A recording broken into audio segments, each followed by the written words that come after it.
January 6th wasn't just a moment in history.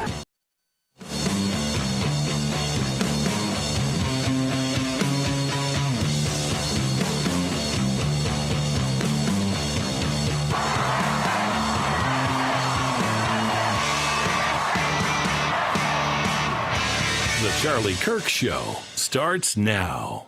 With that, and success that has been made arresting public safety threats and other priorities since this surge operation began, as well as the unprecedented levels of coordination we have obtained from state officials and local law enforcement, I have proposed, and President Trump has concurred, that this surge operation conclude. A significant drawdown has already been underway this week and will continue through the next week. We have a lot of work to do across this country to remove public safety risk who shouldn't even be in this country, and to deliver on President Trump's promise for strong border security and mass deportation. Law enforcement officers drawn down from this surge operation will either return to their duty stations or be assigned elsewhere to achieve just that. We are cautiously optimistic, as we've said, and that this surge of untrained, aggressive federal agents are going to leave Minnesota. And I guess they'll go wherever they're going to go. But the fact of the matter is, they left us with deep damage, generational trauma. They left with economic ruin in some cases. They left us with many unanswered questions. Where are our children? ICE's own data shows that 77% of those it has detained in Minnesota have no criminal record at all. Notoriously, some of those detained have been children. Is 5-year-old Liam Canejo Ramos the worst of the worst, or 10-year-old Elizabeth Zunia Castaguano? The surge is contributing to violent crime, members. It's contributing to violent crime. 2 of the 3 homicides committed in Minneapolis in 2026 have come at the hands of federal immigration agents. What's clear, this surge is all about what Donald Trump said it was all about. In a true social post on January 13th, he wrote, "Retribution and reckoning was coming to Minnesota." This war on Minnesota is retribution, to be sure. Our policies, our values, and how we vote, and it comes at a great cost. Senators, it comes at a cost of the lives of 2 U.S. citizens, Renee Good and Alex Preddy. It comes at the cost of shuttered businesses, Mr. Chairman. And I would like to enter a list, 4-page list of current sitting members of Congress that have made absolutely outrageous comments, analogizing Customs and Border Patrol agents and ICE agents to the Gestapo, to a secret police. So without objection, I'd like to enter that in the record. Without objection. And I think the second piece I'd like to enter the record is just some pretty outrageous statistics, because we've talked about outrage here. Let's talk about outrage. 8,043% increase in death threats to ICE agents in the last 12 months. 8,043. 1,426% increase in assaults against ICE officials. A 16,700 increase on threats of assault against your agents, both of you. A 3,300% increase in vehicular attacks against your agents, and a 964% increase against officials that, like yourselves, that are not in the field every single day. He sent me to Minneapolis to do 3 things. De-escalate, done. Take public safety threats off the street, over 4,000 illegal aliens were arrested, done. Gain cooperation from state and local law enforcement, so it makes the agent's job safer to arrest a public safety threat in the safety and security of a facility. Done. But even though we're drawing down resources, we still want to have hundreds of special agents here drawn down on the fraud here from the Somali community and others. Those fraud investigations can continue until they're done. We're going to hold people responsible. We're also got investigators here doing the church investigation to prove Don Lemon. We're not walking away from anything. We've achieved what we came here for. This is like any other surge operation. L.A., it ended. Los Angeles, it ended. Charlotte, it ended. New Orleans, it ended. This is ending the surge, but we're not going away. And let me say this. Over 800 flights a day land in St. Paul, Minnesota. If we need to come back, we'll come back.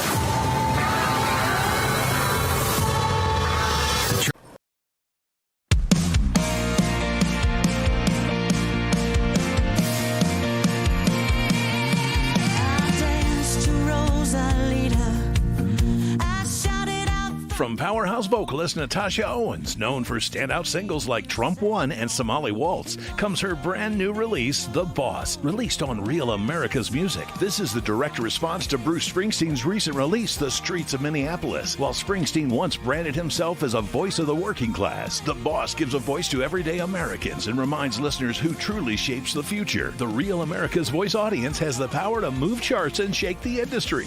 Download it right now. Scan the QR code or search The Boss on iTunes. Push it up the charts. Make them notice.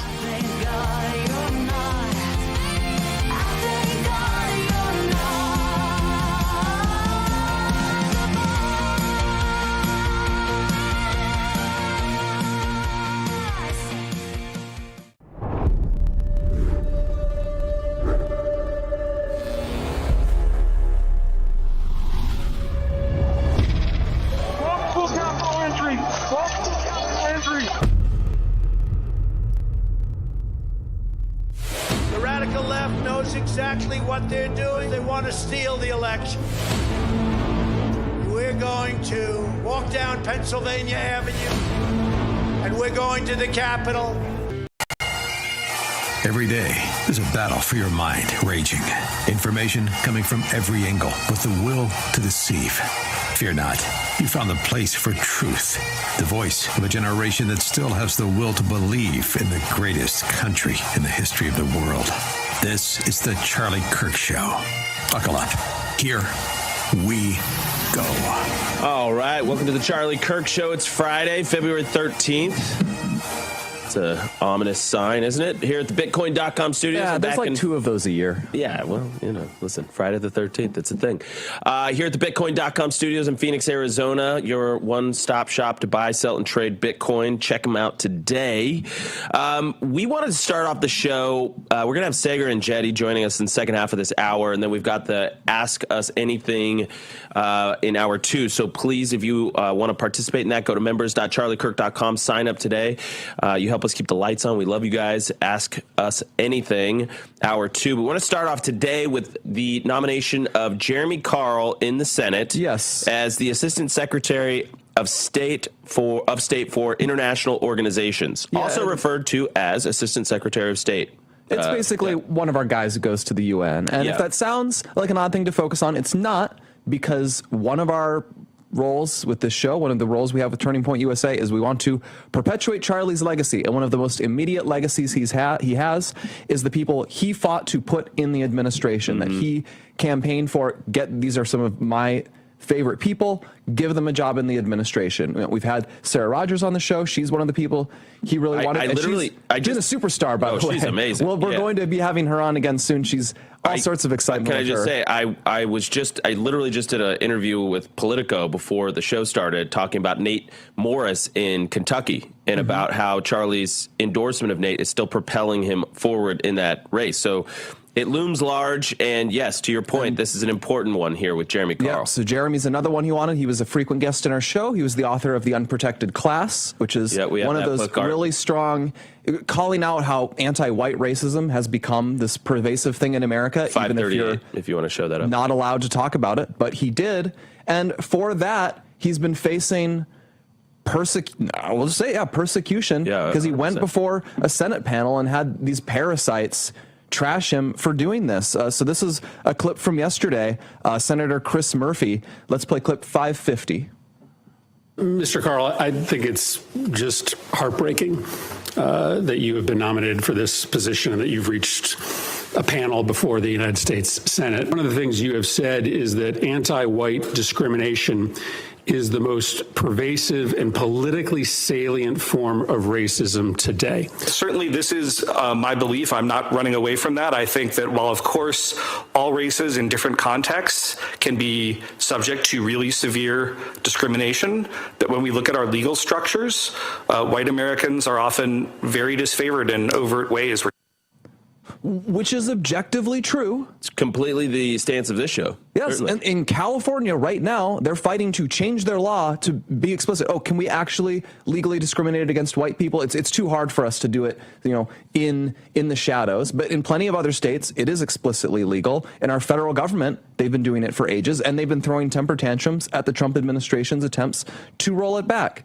And he's highlighted that. And for that, they put him in the docket and just try to humiliate him. Well, they're calling him a white supremacist, which is, it's funny because he's, and they're saying he's an anti-Semite. Yes, anti-Semitic. Well, Jeremy Carl grew up as a Jew, which is hilarious. You could show these images, 560, 561.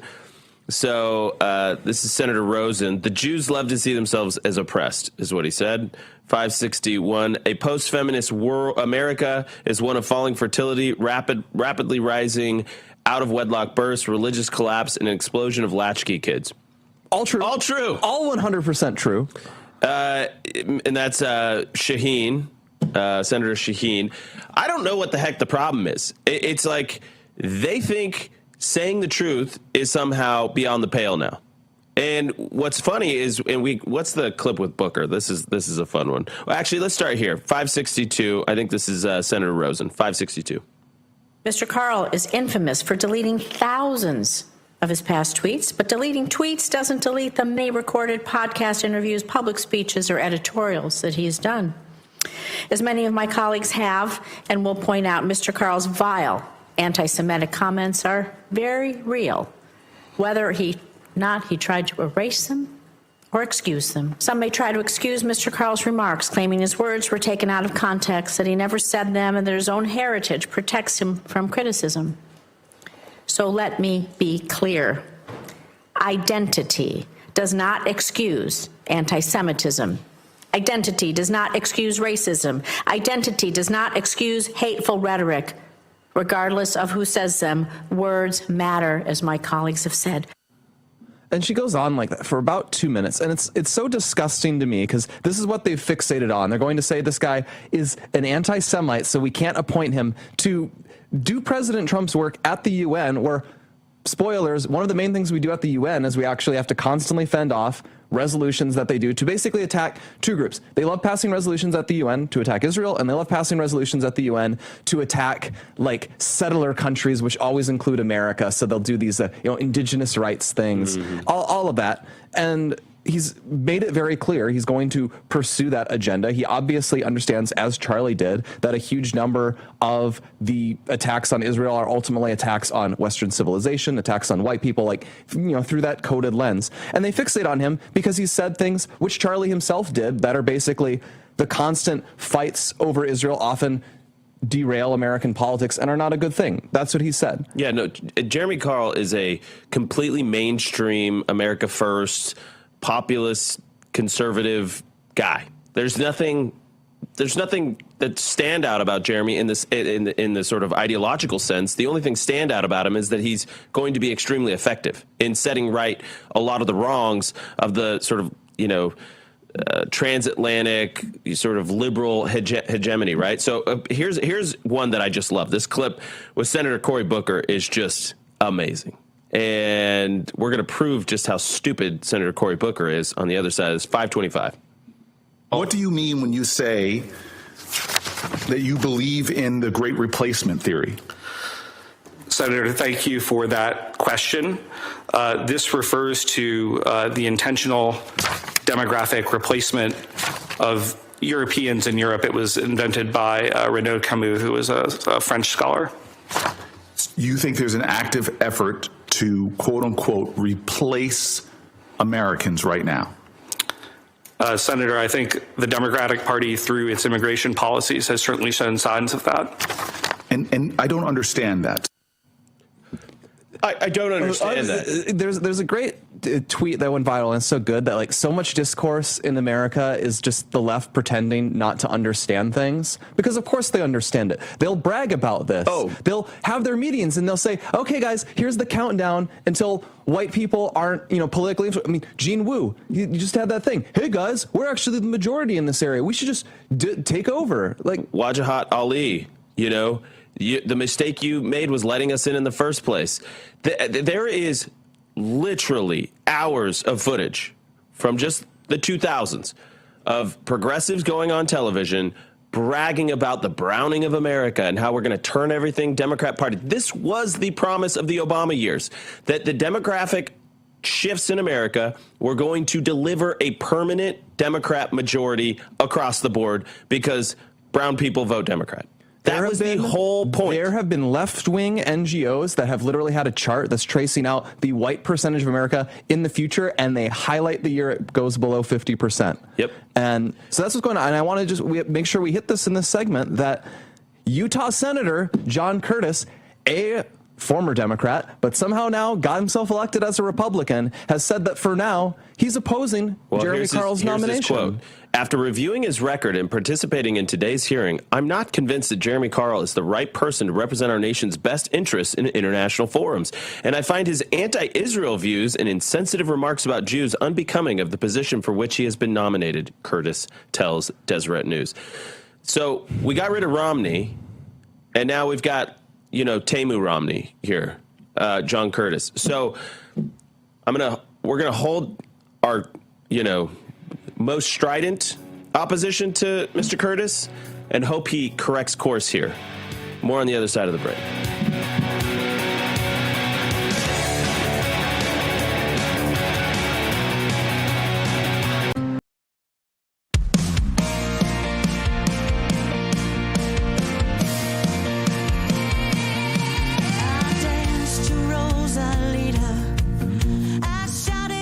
From powerhouse vocalist Natasha Owens, known for standout singles like Trump One and Somali Waltz, comes her brand new release, The Boss, released on Real America's Music. This is the direct response to Bruce Springsteen's recent release, The Streets of Minneapolis. While Springsteen once branded himself as a voice of the working class, The Boss gives a voice to everyday Americans and reminds listeners who truly shapes the future. The Real America's Voice audience has the power to move charts and shake the industry.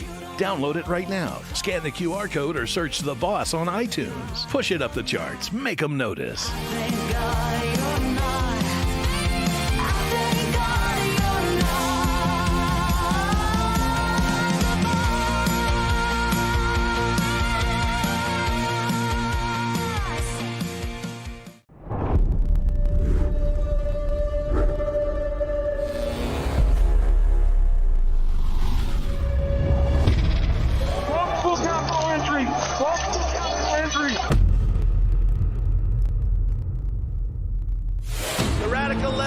Exactly what they're doing. They want to steal the election. We're going to walk down Pennsylvania Avenue, and we're going to the Capitol. They need to take back our country. Events in Washington have taken a violent and tumultuous turn.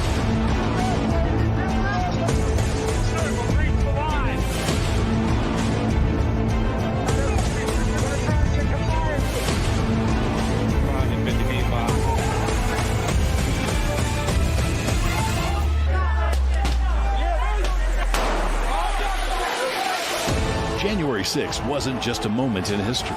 For thousands of Americans, it was the moment their voices were taken. It's insurrection. They were persecuted, hunted. Seditious conspiracy. But behind prison walls, something unexpected happened. They found their voice again. Started singing the national anthem. We took it up to him at Mar-a-Lago. He goes, I'll put my voice on it. Our supporters made this go platinum. Real America's Voice is telling the real story of January 6th like you've never seen it before. Everybody, this must be peaceful. This is not the story you were shown. I take responsibility. This is the story they live. Government entrapment scheme that this actually was. The J6 Patriots are no longer staying silent. They are speaking, they are standing, and they are telling the truth. You can't kill us. You can't beat us. Scan the QR code or visit RealAmericasVoice.com. Real America's Voice presents The Sleeping Giant. Available now.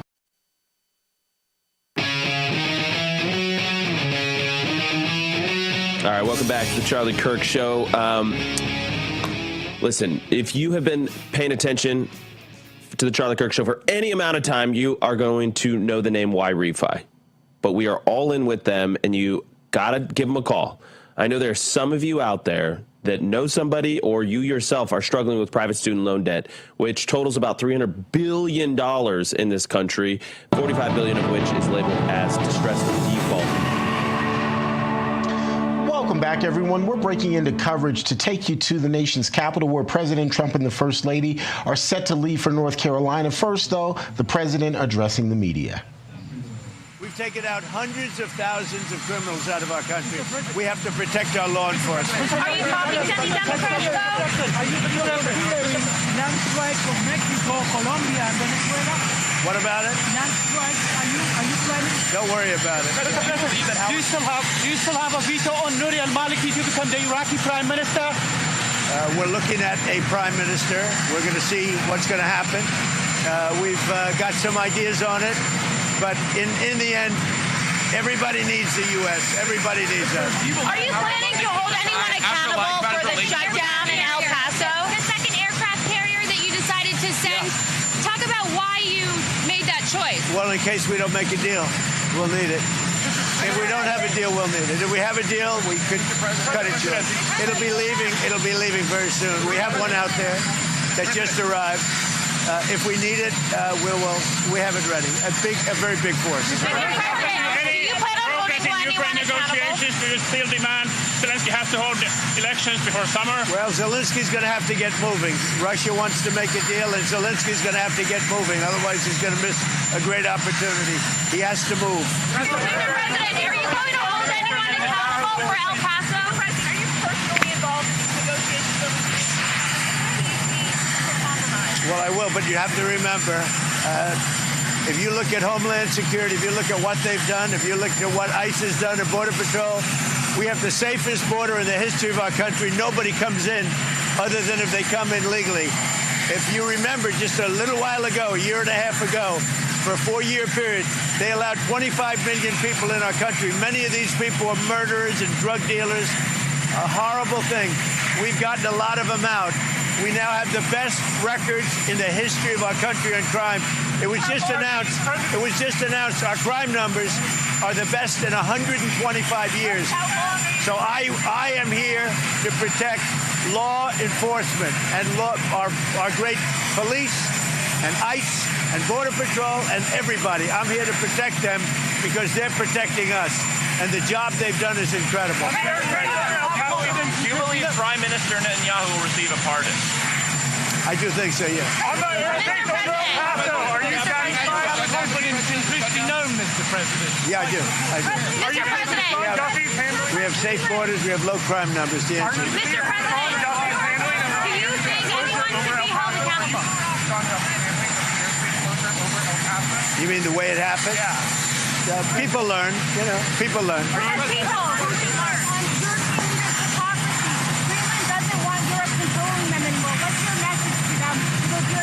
Well, I think Greenland's going to want us, but we get along very well with Europe. We'll see how it all works out. We're negotiating right now for Greenland. Mr. President, do you think the cartels are at all involved in Nancy Guthrie's case or another nation state potentially? You can't say that yet. It's a little bit early, but it's somebody either knew what they were doing very well or they were rank amateurs. Either way, it's not a good situation. Mr. President, do you think Sean Duffy should be held accountable?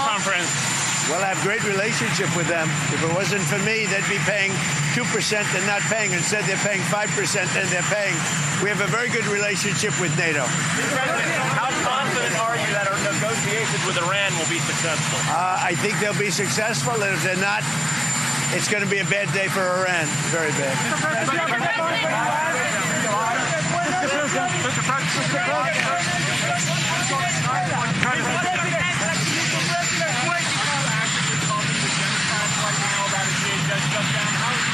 We're talking, but, we have to protect law enforcement. ICE has done a phenomenal job. Border Patrol, we have a closed border for the first time in history. We have to protect law enforcement, our police, our Border Patrol, ICE, and others in law enforcement. And I'm very much, look, I know what they want. I know what they can live with. The Democrats have gone crazy. They're radical left lunatics. That's why their cities are so unsafe. The blue cities are the cities that are unsafe. So we have to protect our law enforcement.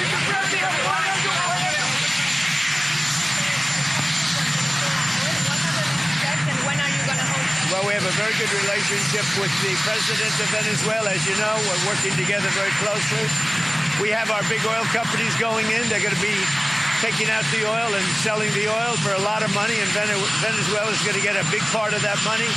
And the relationship we have right now with Venezuela is, I would say, a 10. And the biggest beneficiary will be the people of Venezuela. On Venezuela, will you be recognizing Delcy Rodriguez's government as the official government of Venezuela? Well, right now we have done that. We're dealing with them, and really, right now they've done a great job. Delcy's done a very, very good job, and the relationship is strong. The oil is coming out, and a lot of money is being paid for oil by other nations, and we're taking care of it. We're refining it, and we're the only one that has the capability to refine it. Right now, the relationship with Venezuela is as good as it could possibly. When are you planning to visit Venezuela, sir? I'm going to make a visit to Venezuela. Wait. We haven't decided. Are you from Venezuela? From Colombia, sir. We share a border with Venezuela. We just had a good meeting with you. With the president of Colombia. President, on the Munich Security Conference, what is your message? I think the only message is we have a great relationship with NATO. We're a very powerful part of NATO. The people that are the heads of the countries, the various countries that we're talking about, they're all friends of mine. Mr. President, you just mentioned the meeting with the president of Colombia.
That was President Trump talking to the media as he is now en route to North Carolina. He's going to be speaking with troops at Fort Bragg, North Carolina. We'll take you there live for that as well. Quick break, and we're back with more headlines of the day.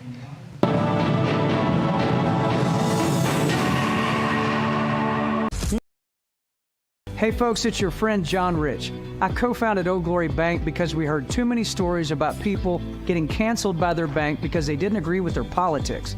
The government wanted to know where you shop. If you bought a Bible or you shopped at a sporting goods store, you're probably on a list. We created Old Glory Bank because America needed a bank that would protect their privacy and security. Exercising your constitutional rights is not a criminal activity, and neither is loving your country. At Old Glory Bank, we stand with you. I'm a J6er. I spent 1,143 days in prison. About a year in prison.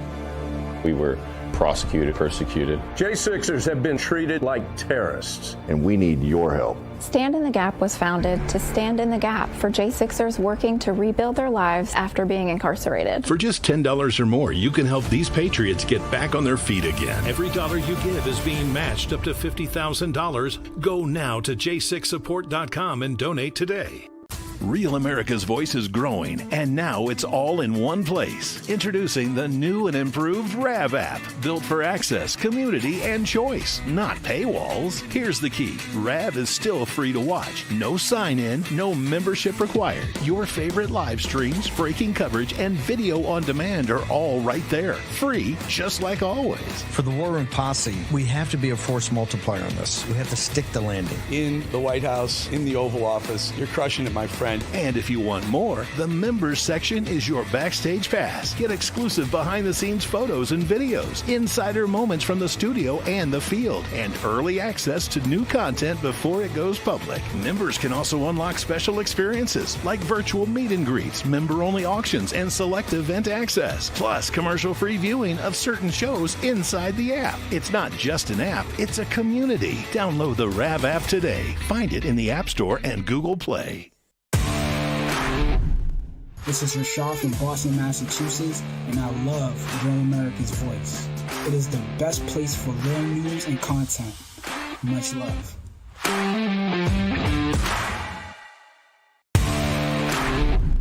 This is Diane from Rhode Island. Why do I love Real America's Voice? Because they deliver us facts from hosts who love America and love God. What's not to like?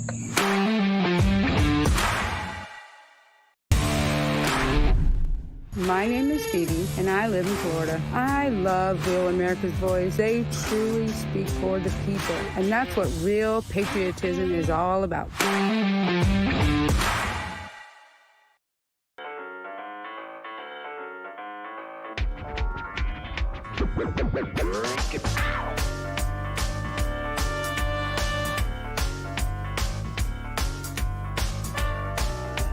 International disputes, inflation, rising national debt, digital currency. There's a never-ending list of reasons why gold has risen over 700% in the last 20 years. There's also a never-ending list of reasons why smart Americans are diversifying a portion of their savings into precious metals. All of this with the help of the Birch Gold Group. More than any other commodity on Earth, gold thrives during times of uncertainty, which is why it's a crucial part of a balanced strategy. It gives you peace of mind given all the events that are happening around you and that could impact the U.S. economy. So see if holding gold in a tax-sheltered retirement account is right for you as well. The Birch Gold Group can help you convert an existing IRA or 401k into an IRA in gold. Simply text the word America to the number 989898 and receive your free information kit on gold. There's no obligation here, just useful information. With an A+ rating with the Better Business Bureau and tens of thousands of satisfied customers, let the Birch Gold Group help you diversify with gold so that you too can have peace of mind regardless of the uncertainty. Text the word America to the number 989898. Again, text America to the number 989898. Do it today. Terrence Bates here with your Real America's Voice news break. We appreciate you being here with us. President Trump is making his way to Fort Bragg, North Carolina right now. He just left the White House moments ago, talking to the media outside the White House en route to Fort Bragg. He and the First Lady are set to speak with military family members while they're in Fort Bragg. We're also hearing that the Secretary of War, Pete Hegseth, will join the first couple during their trip to Fort Bragg. We, of course, will have live coverage of that meeting, or excuse me, of the trip, right here on Real America's Voice. Make sure you stay tuned to that. In the meantime, the clock is ticking down towards another partial government shutdown at the stroke of midnight. The Senate headed home for a long holiday weekend Thursday without passing a funding bill that would keep the Department of Homeland Security operational for the rest of this year. As a result, DHS will shut down tomorrow until Congress forks over the money. Senate Democrats are holding out for changes to ICE policies, and that idea alone just isn't sitting very well with Senate Republicans, yet still, it looks like DHS won't have its funding. That's a quick check of your headlines.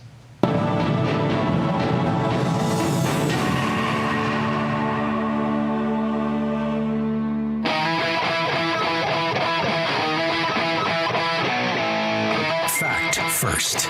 America first. Welcome back to the Charlie Kirk Show. All right, welcome back, everybody. I want to tell you about Strong Cell. It's these little, tiny little bottles, 2 ounces, little shooters. They're orange. They look orange. like they look like a orange juice shooter or something. Yeah, they look like, they kind of taste like orange juice too. Mm-hmm. But they got CoQ10. They're a little thicker. It's kind of more sludgy. Yeah, sort of. yeah, but it's delicious actually. If you're going to take a supplement, like have it be delicious. That's my motto here. And it is delicious. Strong Cell. It was one of Charlie's favorites.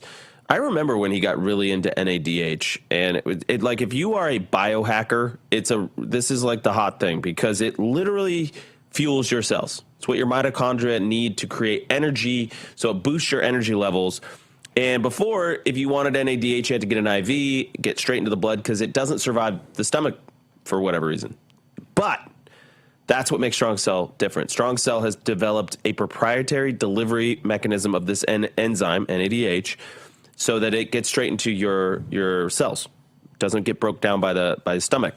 So if you have brain fog, if you have chronic fatigue, if you just are feeling lethargic, you need to check out Strong Cell. Give it 4 to 6 weeks. Strong Cell will make a massive, massive difference. And it's just one a day of these little vials. It's so easy and it's delicious.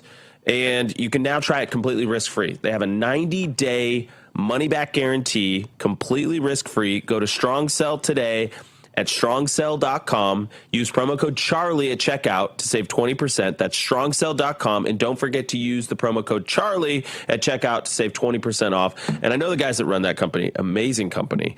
They're just growing like crazy. Everybody's into it. So good for them. Congratulations. And apparently you guys have been buying it like crazy. So that's fantastic. Go strongcell.com, promo code Charlie. All right, Blake, why don't you set us off here? All righty. Well, so we were going to have, do we have Sagar? Yeah, we have. All right, so we have Sagar and Jetty. We've had them on a few times to talk about, we talked about property taxes. Definitely inspired a very strong reaction among our viewers. We still have hate mail coming in. Oh, still, and people will still send that in, but no regrets.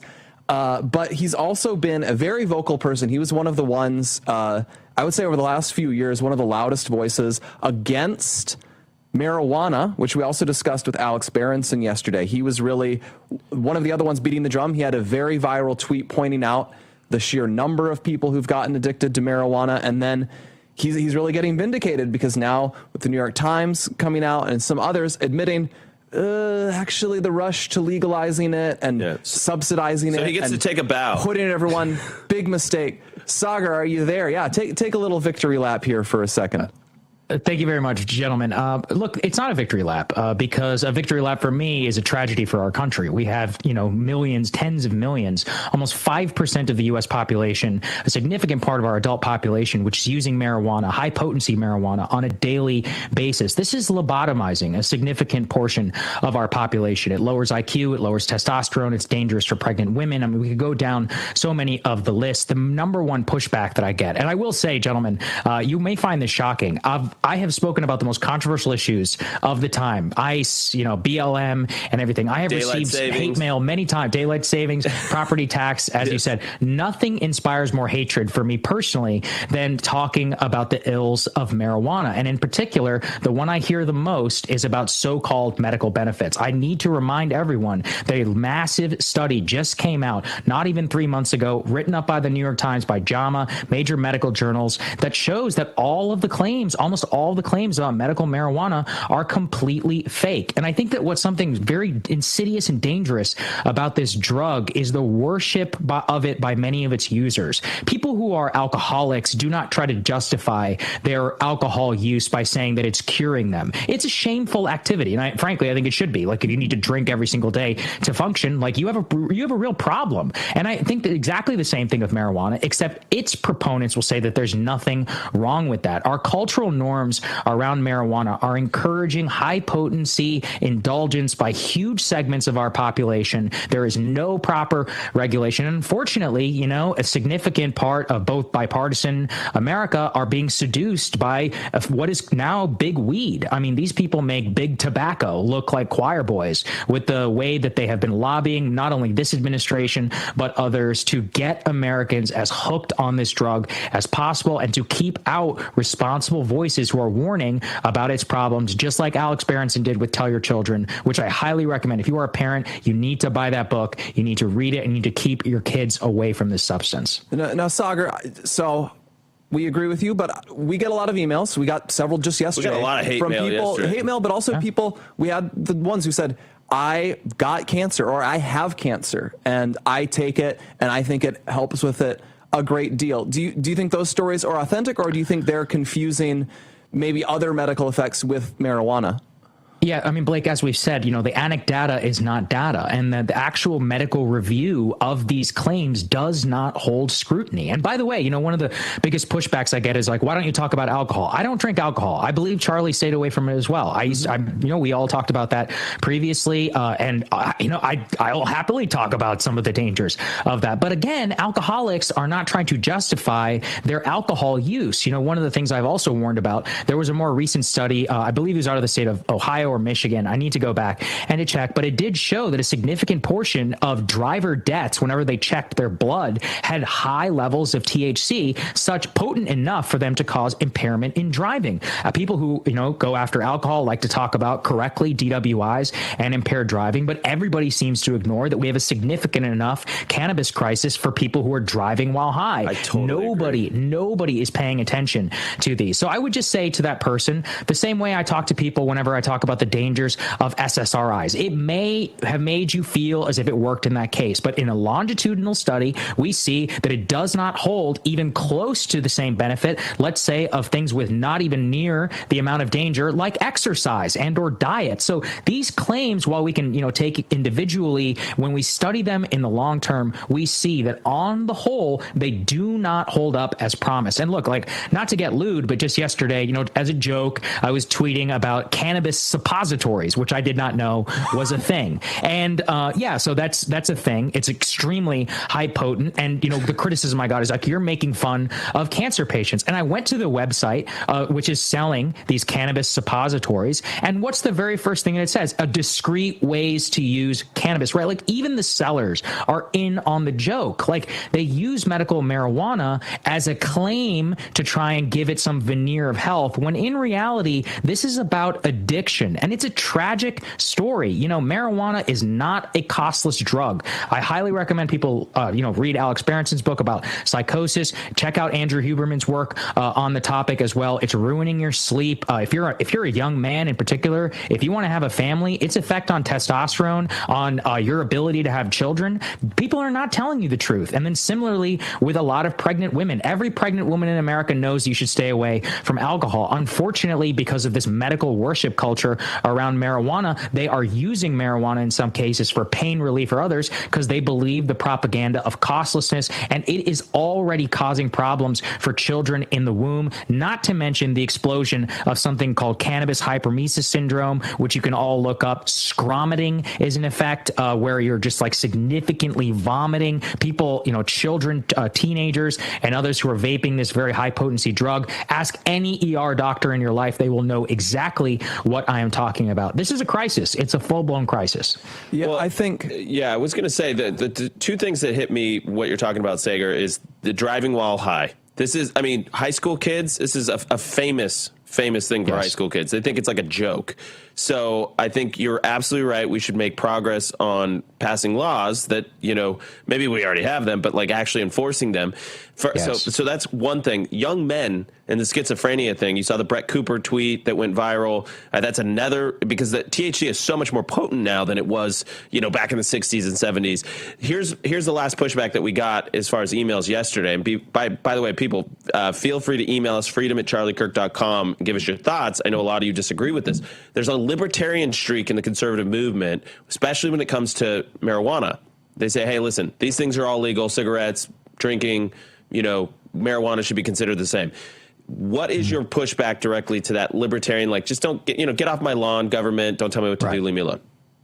I hear you. I hear you loud and clear. However, we accept as a society that total freedom would be anarchy. And so we have to have well-established norms. And when your freedom begins to have high levels of societal costs and cause danger and medical crises and significantly ramp up, let's say, violence in some cases. By the way, guys, we haven't even talked about the mass shooter angle. The number of mass shooters who are cannabis addicts is unbelievable, even though it's a relatively small subset. So SSRIs certainly should be discussed, but that's another angle through which we should. The point around it is that nobody is saying, at least me, I am not saying that you holding a dime bag should send you to jail. What I am saying is that we need very well-established norms and regulation to keep these companies, which are selling these products of extremely high potency with no limits on advertising, no, actual analysis of its claims, no, safeguards to try and keep it away from children. And I encourage people to try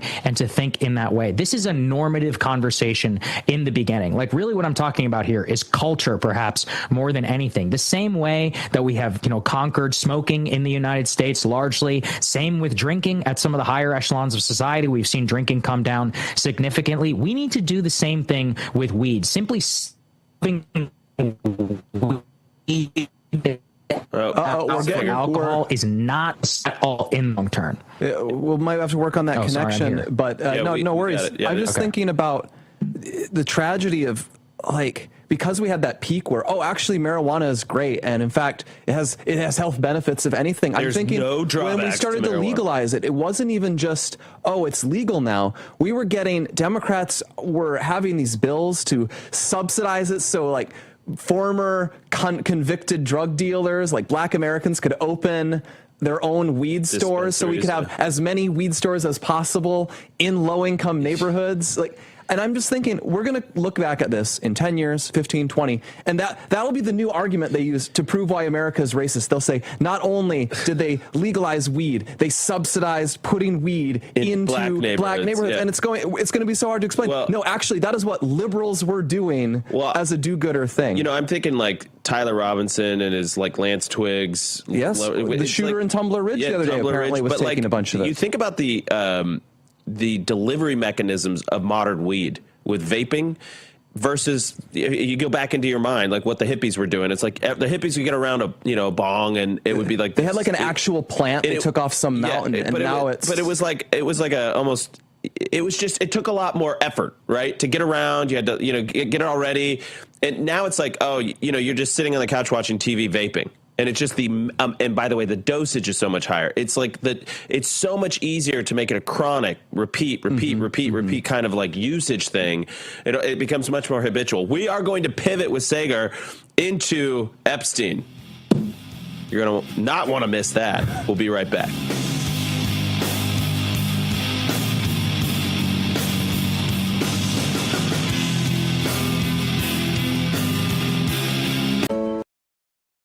Hey folks, it's your friend John Rich. I co-founded Old Glory Bank because we heard too many stories about people getting canceled by their bank because they didn't agree with their politics. The government wanted to know where you shopped. If you bought a Bible or you shopped at a sporting goods store, you're probably on a list. We created Old Glory Bank because America needed a bank that would protect their privacy and security. Exercising your constitutional rights is not a criminal activity, and neither is loving your country. At Old Glory Bank, we stand with you.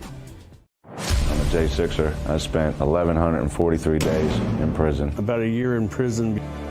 We were prosecuted, persecuted. J6ers have been treated like terrorists. And we need your help. Stand in the Gap was founded to stand in the gap for J6ers working to rebuild their lives after being incarcerated. For just $10 or more, you can help these patriots get back on their feet again. Every dollar you give is being matched up to $50,000. Go now to j6support.com and donate today. Real America's Voice is growing, and now it's all in one place. Introducing the new and improved RAV app, built for access, community, and choice, not paywalls. Here's the key. RAV is still free to watch. No sign-in, no membership required. Your favorite live streams, breaking coverage, and video on demand are all right there. Free, just like always. For the War Room Posse, we have to be a force multiplier on this. We have to stick the landing. In the White House, in the Oval Office, you're crushing it, my friend. And if you want more, the members section is your backstage pass. Get exclusive behind-the-scenes photos and videos, insider moments from the studio and the field, and early access to new content before it goes public. Members can also unlock special experiences like virtual meet and greets, member-only auctions, and select event access. Plus, commercial-free viewing of certain shows inside the app. It's not just an app, it's a community. Download the RAV app today. Find it in the App Store and Google Play.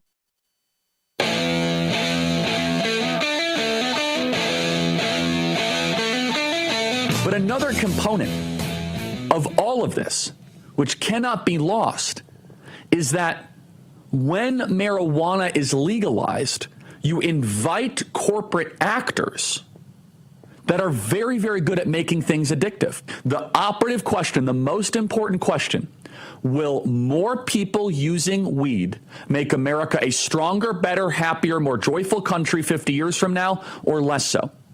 Some people say it will make it that way. I completely disagree. I think the data is totally different.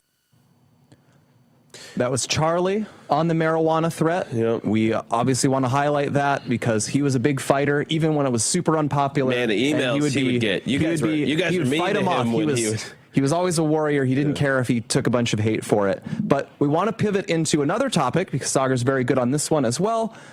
The Epstein files, the infamous ones. But we wanted to have a specific hook. There was an opinion piece in the Wall Street Journal the other day by Barton Swaim, and he argues The Jeffrey Epstein files were supposed to uncover the financier's sex trafficking and blackmail operations. They haven't, for the excellent reason that there were no such operations. So we've had guests from both sides of the spectrum, Sagar.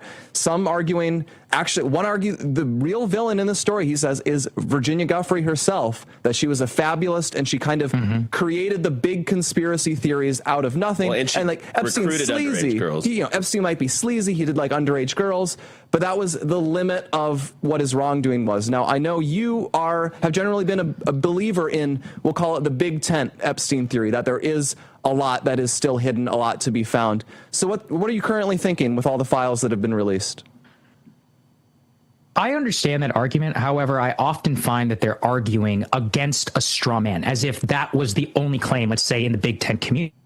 Say that if you were to widen your aperture, that the confirmation of the core claim, which was that Epstein was obviously involved in a highly powerful network that involved governments and intelligence agencies, that you really can't ignore all of the evidence that we now have, not only from the files, but from the previous release that happened before, as well as a lot of the information that was already in the open source environment. And so one of the things I find very frustrating is that, yes, there became this kind of what I would call like a low IQ conspiracy of a client list where they would say blackmail tape, and then so he would write exactly next to it what he blackmailed for. I'm sorry. I mean, I think it's a very unsophisticated understanding of how power, influence, and yes, in some cases, blackmail works. But it also ignores, frankly, the memo where Epstein memorialized to himself some very salacious claims that were made against Bill Gates. And guys, I can tell you, having had access to tens of thousands of Epstein's hacked emails that I read through, I would venture to say I read through every single one. He was very often in the business of sending himself exactly these types of emails, memos, and others to memorialize certain conversations, send them to lawyers, and keep tabs on others individuals. Now, smoking guns largely do not exist. For people who are in law enforcement will understand what I am saying. You have to be able to connect the dots. And what we see is not only all of the compromising photos that have been released, let's say of Lord Mandelson, of Prince Andrew, many of these others, rich and powerful people, but it really belies the, what I would say the ignoring by a lot of the people who don't want to see a bigger network here of Epstein's work with these intelligence agencies. And the reason why the intelligence agency question is central and the most important is that his usefulness to this very powerful network of governments, intelligence agencies all across the world, not just one single intelligence agency, is what enabled him to get away with some of his more salacious activities that everybody else likes to focus on. And you could go through some of the intelligence evidence if Sager, did we lose him again? The connection is understand that is the Big Ten. That's important. Okay, Sager, you're back. We had some connection bogged down, but apologies. But yeah, no, it's I fine mean, on my end. Listen, I think the intelligence. I lean more on your side here because his whole rise to power, his whole. How rich he got, the Les Wexner connections, this revelation that Lex has now been listed in the files as a co-conspirator.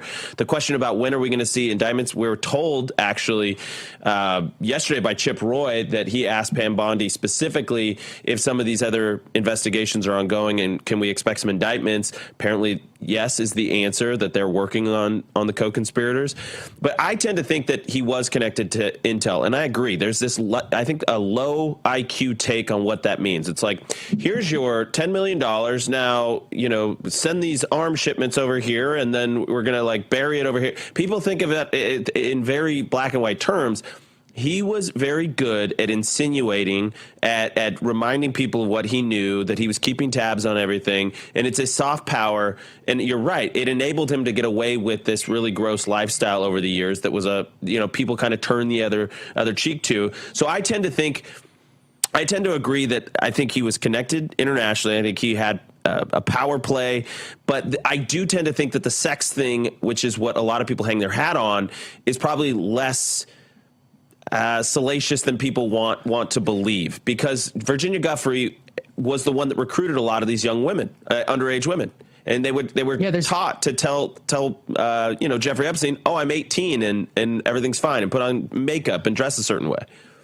there's no question that Virginia Giuffre had her own problems. Okay. And I don't want to, totally besmirch the dead either. We shouldn't forget that she committed suicide and she really was driven toward, she had a torturous life. Okay. Yes, and we also 100%. saw a lot of images that showed that she did certainly have, a lot of connections inside of Epstein's universe. But I want to come back to what you said. And then let's also do what investigators do. They rule out other possibilities. One of the reasons why rich people said they associated with Epstein was tax advice. Well, now we have access to millions of his emails. There's no tax advice in there. Zero. Leon Black, the head of the Apollo Group, who's worth $9 billion, said he paid him $150 million for tax advice. Can't find a single email of any tax advice. The only advice that I found is he found like a Business Insider article and sent it to one of his accountants. Sorry, that doesn't pass muster. Second, with Les Wexner. He was the greatest financial mind I've ever seen. As I said, I've read his unredacted emails, which I gained access to. There is no sophisticated financial engineering going on. You can also read Jason Leopold over at Bloomberg News. He read through it. The only real thing that we can come away with how he made his money is either blackmail and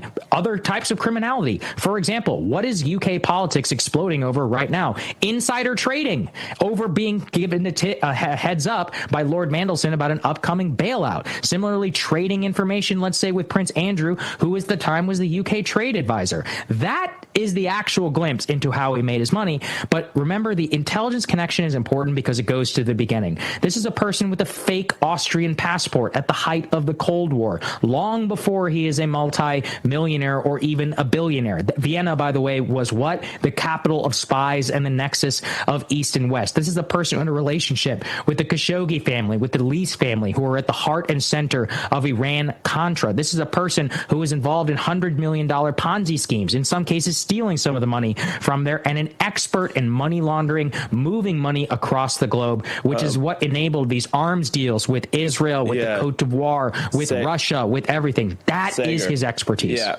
Can we keep you for a couple more minutes here on the other side of this break? All right. We got to wrap up hour one for Real America's Voice. We'll be right back. More with Sager. Stay right there.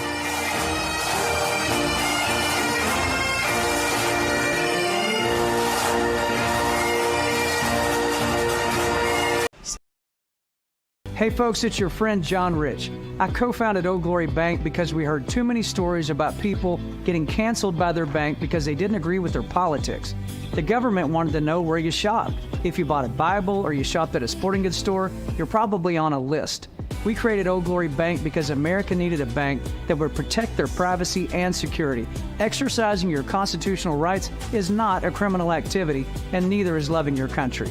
At Old Glory Bank, we stand with you. I'm a J6er. I spent 1,143 days in prison. About a year in prison.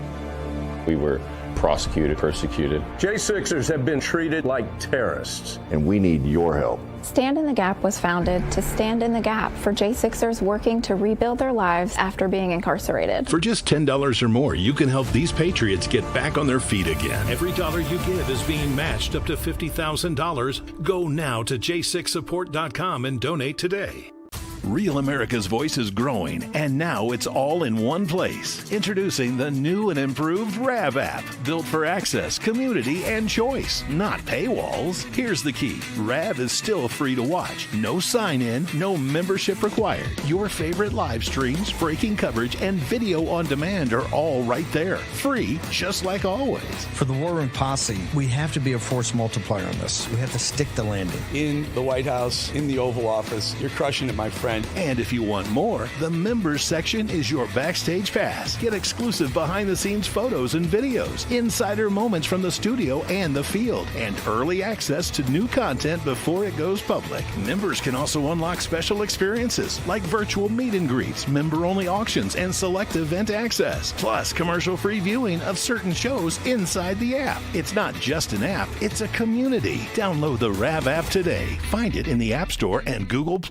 America's Voice is growing, and now it's all in one place. Introducing the new and improved RAV app, built for access, community, and choice, not paywalls. Here's the key. RAV is still free to watch. No sign-in, no membership required. Your favorite live streams, breaking coverage, and video on demand are all right there. Free, just like always. For the War Room Posse, we have to be a force multiplier on this. We have to stick the landing. In the White House, in the Oval Office, you're crushing it, my friend. And And if you want more, the members section is your backstage pass. Get exclusive behind-the-scenes photos and videos, insider moments from the studio and the field, and early access to new content before it goes public. Members can also unlock special experiences like virtual meet and greets, member-only auctions, and select event access. Plus, commercial-free viewing of certain shows inside the app. It's not just an app, it's a community. Download the RAV app today. Find it in the App Store and Google Play.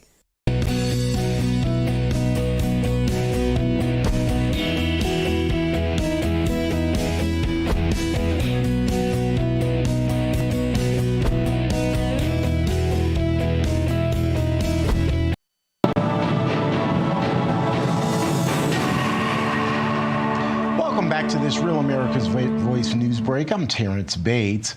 President Trump and the First Lady are headed to Fort Bragg, North Carolina right now, where they'll meet with military families and the members of a special forces unit that carried out Operation Absolute Resolve in Venezuela. That, of course, is the operation that landed deposed Venezuelan president and accused narco-terrorist Nicolas Maduro in handcuffs and in a U.S. jail.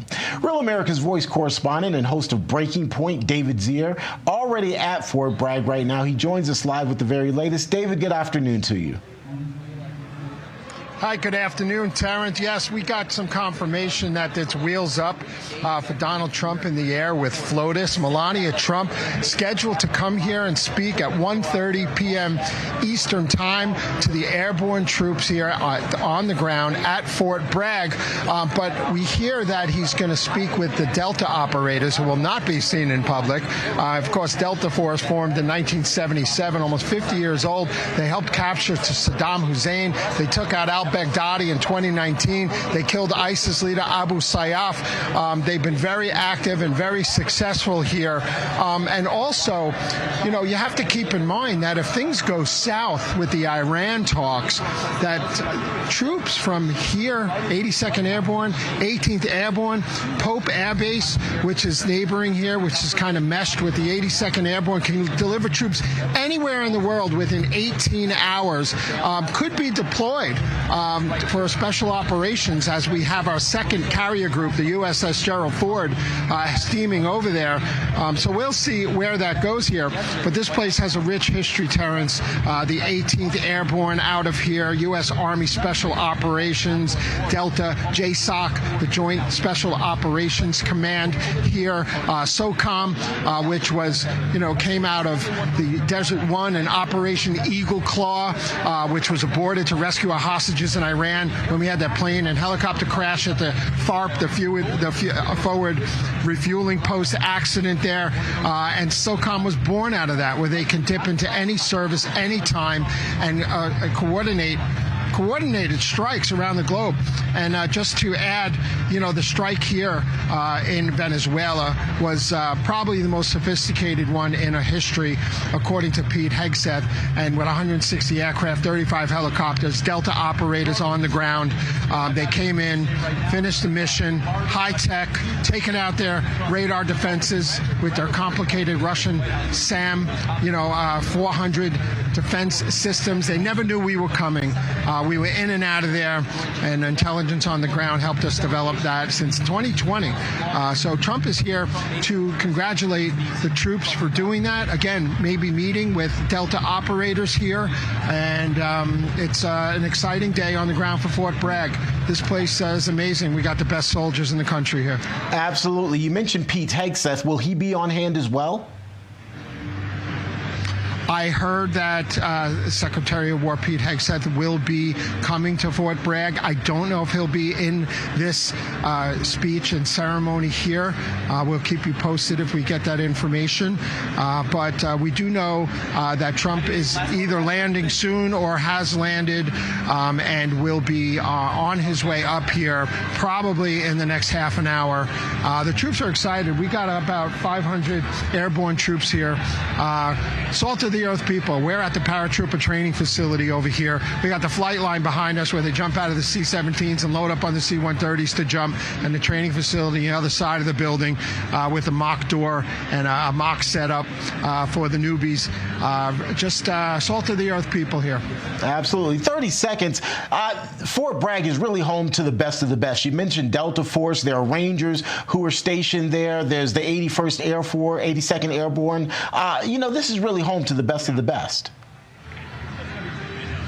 There's no doubt about it. And when you mesh that in with former Pope Air Force Base, which is now Pope Field, they can strike anywhere, anytime, deep in the heart of enemy territory, and they never know we're coming. Absolutely. David Zier reporting for us live on the ground in Fort Bragg, where President Trump set to arrive at any moment now. We'll have live coverage of that for you throughout the day. In the meantime, let's get you back to your regularly scheduled programming.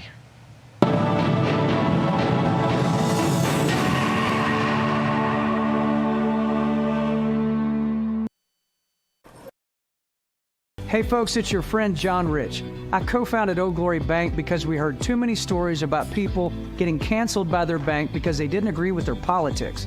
The government wanted to know where you shopped. If you bought a Bible or you shopped at a sporting goods store, you're probably on a list.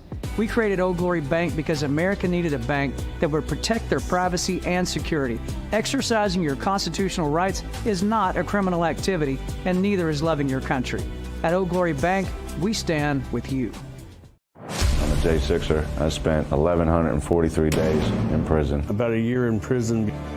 We were prosecuted, persecuted. J6ers have been treated like terrorists. And we need your help. Stand in the Gap was founded to stand in the gap for J6ers working to rebuild their lives after being incarcerated. For just $10 or more, you can help these patriots get back on their feet again. Every dollar you give is being matched up to $50,000. Go now to j6support.com and donate today.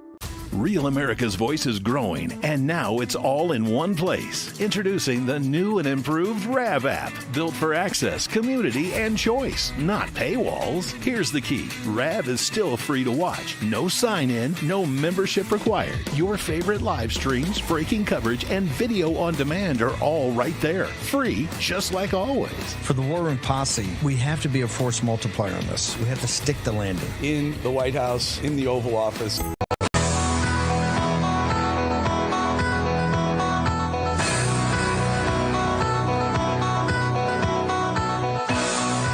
All right, welcome back to the Charlie Kirk Show, Hour 2. It's Friday, which means it's our Ask Us Anything hour. We take your questions. If you want to participate, go to members.charliekirk.com, become a subscriber. You help us keep the lights on. We give all kinds of great benefits to our members, so please check that out, members.charliekirk.com. And I just want to say welcome, Mikey McCoy. I'm just glad to be here. I'm happy to be here. I'm just happy to be here, too. I've been traveling this week, and I was under the weather. Just happy to be It's home. the best feeling when you finally get home. You get home. I was so exhausted last night. You could probably still hear it in my voice. Anyways, I wanted to get two quick notes before we get to questions here. One is that Karen Taylor Robeson has dropped out of the gubernatorial primary on the Republican side here in Arizona. Yes. Okay, I was like, can I clap at that? She actually she put out a very nice note. Basically saying that, she had made this very difficult decision because we didn't want to have infighting on the conservative side, and then we need to unite and win. And it was very gracious. I think she's going to score a lot of points with the conservative base in Arizona, and certainly with us at Turning Point. So that's exciting because we didn't know that was coming, but Andy Biggs has a clear primary path, and that's exciting because he's going to be the next governor of the state of Arizona, something Charlie was very focused on, and we are going to remain very focused on as well. Got to take care, Katie. Oh, you know what? This is fun. So we have this great image. I have to show it. It is in, let me find it. It's, what number is it, guys? They put out, basically, Katie Hobbs put out a note. Here it is. Basically an email after this happened saying that she is now up against Katie's billionaire opponent just dropped out, making Donald Trump and Turning Point Action's handpicked candidate Andy Biggs the front runner in the Republican primary. That is great. I mean, thank you for the advertisement, Katie Hobbs. Thank you for the press release. And I guess this is just multiple emails talking about turning point action and how she's up against us. Okay. How about you're up against the voters, the conservative voters that want you out? But anyway, so that's fun. And then the second thing is we got inflation numbers back today. They came in better than expected. It was predicted to be at 2.7%. Inflation came in at 2.4. So very, very good stuff there. We have our first question, it sounds like. Kelsey, welcome to the Charlie Kirk Show. Unmute yourself if you can. Kelsey, unmute yourself. Yeah. There you are. There we go. All right. What's your question? Okay. Can you still hear me? Yes, we can. Okay, great. Thank you for taking my call. So many of us know that famous, I think it's pronounced Hop quote, good times create weak men. Weak men create hard times create strong men create good times. Charlie talked a lot about God's designs of distinctions, especially male-female. And in our overly feminized culture that caters and craters to women's demands for comfort and sensitivity, I've been wondering if there's like a parallel Hop-inspired quote, but for women, and would love maybe your thoughts and ideas on that. All right, Blake, make one up. Oh, I'd have to make one. So Hop is, unfortunately, he's not a philosopher. He's a science fiction author. I was actually very surprised to find that out. That it sounds like a very old quote, or like that would be classic. And it's from a 2016 novel that G. Michael Hop wrote. So actually now I have his quotes page open on Goodreads to see if there's anything else. Like there's other, it's very funny some of the other quotes they have. One of them is just Faraday boxes, which is probably not a quote that she's looking for. But big picture, let's try to think on that. Like, what made me think of was we just had her on, Helen Andrews. Yeah, where she's talking about the over feminized culture and basically how we hit a tipping point at some point between 2015 and let's say 2022 in different industries that became majority female, and then the train goes off the rails. I'm trying to think, is there a kind of cyclical quote you could come up with for women? And I almost want to throw that at you, Kelsey, if you have any thoughts that come to mind. Big families create strong women. But then strong women find big families annoying, so their daughters have small families. Small families create feminists. Feminists destroy the country. I don't know, something like that. ChatGPT. Oh dear. Hard times create resilient women. Resilient women build strong families. It's basically what you guys said. Yeah, it was great. But then strong families indulge weak women. I don't know, because you have to have the cycle to it. It has to circle back. It's an interesting question. I mean, what I would think of, whatever you were going to come up with, you think of what are core themes with women. Like women are more nurturing. Also, what Charlie would talk about, that women are very much a norm enforcer group. They're often the people who uphold the rules of society. And so that's one reason we've seen feminism drive a lot of things haywire. Young women are fed a bad life script. It makes them unhappy. It also encourages them to enforce really bad rules on people. It's the school marm or the church lady. That's the idiom they'll use even for a woman who hasn't been to church in her entire life or since she was a kid. The ones who are showing up to scream at you, to nag you, to say like, oh, you have to have the BLM square. You have to support trans kids, or the people who are showing up to block ICE cars. Those are people who, in a different context, if they were raised with a better script, they might be saying, "Oh, you can't cheat on your spouse. Like you're living with your mistress. You're not allowed to do that. Stop drinking so much." Yeah. That could be really annoying too, but it was for a pro-social, a good thing, whereas now they're activated on an evil thing. And so I think if you were going to get the equivalent quote, whatever it is, you'd have to capture that element of things. And Charlie also broke down the difference between the macro and the micro, right? Women really tend to major on the micro, which would be sort of interpersonal relationships. And men tend to think about, business deals and negotiations. It's not that they don't work both ways, or that, men oftentimes will fixate on relationships too, but it just in the general, in the larger context, that tends to be more true than not. And we'd also talk about how we need to have a proper balance of the masculine and feminine. So a healthy society has a proper balance of masculine and feminine, and men are given a role which they can thrive in. Women are given a role in which they can thrive in. And when you get on an unhealthy balance, and this is what Helen Andrews was talking about. We have a clip from her if we want it. Yeah, okay. Let's do it. Let's play 571. But if you want to put it in a single sentence, you could say that feminization equals wokeness. Everything you think of as wokeness is simply an epiphenomenon of demographic feminization. Think about all the things that wokeness means. Valuing empathy over rationality, safety over risk, conformity and cohesion over competition and hierarchy. All of these things are privileging the feminine over the masculine. So if you have ever wondered why wokeness appeared out of nowhere when it did, that is my hypothesis, that all of the institutions that began admitting women in the 1970s eventually got enough women that they were able to reorient them. And it's as you said, it's balance that matters. So those things like empathy over rationality or safety over risk, that's not actually just a bad thing necessarily. Yeah. But you think of where would be an environment where you would want to, for example, prize cohesion over competition. Where would you want inclusion over free speech? I can think of an obvious spot in a family. In a family, you sometimes have to say, you just need to be quiet because you're upsetting all of your siblings.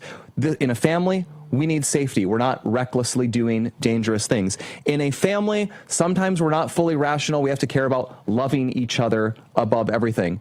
That works in a family, and you need to cultivate that. But it's out of balance. Yeah, it's out of balance if your big institutions of society are that, because all of society is not the family. Well, think about the military. You would basically flip all of those. You would want rationality over empathy. Mm-hmm. You would want risk over safety. Well, maybe most of the time, but you have to take risks in wartime. Mm-hmm. You'd want competition. You would value the best getting to the top, the most lethal, the most courageous, the most competent. In business, you're not going to innovate if your priority is just inclusion over free speech. Mm-hmm. Absolutely. We're going to take a quick break. Sorry, what was that? I'm not sure. We could talk to her quickly. We'll be right back. We'll be right back.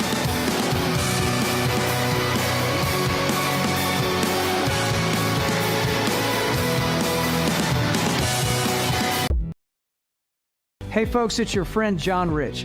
I co-founded Old Glory Bank because we heard too many stories about people getting canceled by their bank because they didn't agree with their politics. The government wanted to know where you shopped. If you bought a Bible or you shopped at a sporting goods store, you're probably on a list. We created Old Glory Bank because America needed a bank that would protect their privacy and security. Exercising your constitutional rights is not a criminal activity, and neither is loving your country. At Old Glory Bank, we stand with you. I'm a J6er. I spent 1,143 days in prison. About a year in prison. We were prosecuted, persecuted. J6ers have been treated like terrorists. And we need your help. Stand in the Gap was founded to stand in the gap for J6ers working to rebuild their lives after being incarcerated. For just $10 or more, you can help these patriots get back on their feet again. Every dollar you give is being matched up to $50,000. Go now to j6support.com and donate today. Real America's Voice is growing, and now it's all in one place. Introducing the new and improved RAV app, built for access, community, and choice, not paywalls. Here's the key. RAV is still free to watch. No sign-in, no membership required. Your favorite live streams, breaking coverage, and video on demand are all right there. Free, just like always. For the War Room Posse, we have to be a force multiplier on this. We have to stick the landing. In the White House, in the Oval Office, you're crushing it, my friend. And if you want more, the members section is your backstage pass. Get exclusive behind-the-scenes photos and videos, insider moments from the studio and the field, and early access to new content before it goes public. Members can also unlock special experiences like virtual meet and greets, member-only auctions, and select event access. Plus, commercial-free viewing of certain shows inside the app. It's not just an app, it's a community. Download the RAV app today. Find it in the App Store and Google Play. This is Rashad from Boston, Massachusetts, and I love Real America's Voice. It is the best place for real news and content. Much love.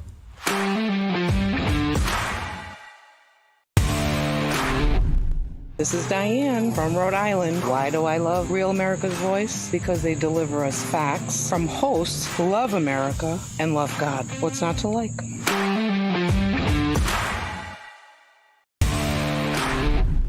My name is Phoebe, and I live in Florida. I love Real America's Voice. They truly speak for the people, and that's what real patriotism is all about.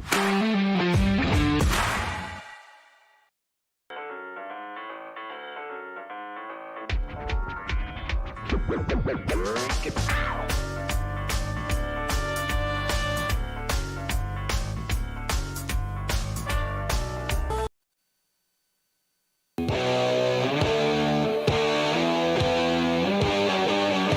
right, I want to tell you about our friends over at YRefi. You've heard us talking about YRefi for some time now. We are all in with these guys. If you or someone you know is struggling with private student loan debt, take our advice, give them a call. Maybe you're behind on your payments. Maybe you're even in default. You don't have to live this nightmare anymore. YRefi will provide you a custom payment based on your ability to pay. They tailor each loan individually, and they can save you thousands and thousands of dollars, and you can get your life back. We go to campuses all over America, and we see student after student drowning in private student loan debt. Many of them don't even know how much they owe. Can you imagine not knowing how much you owe?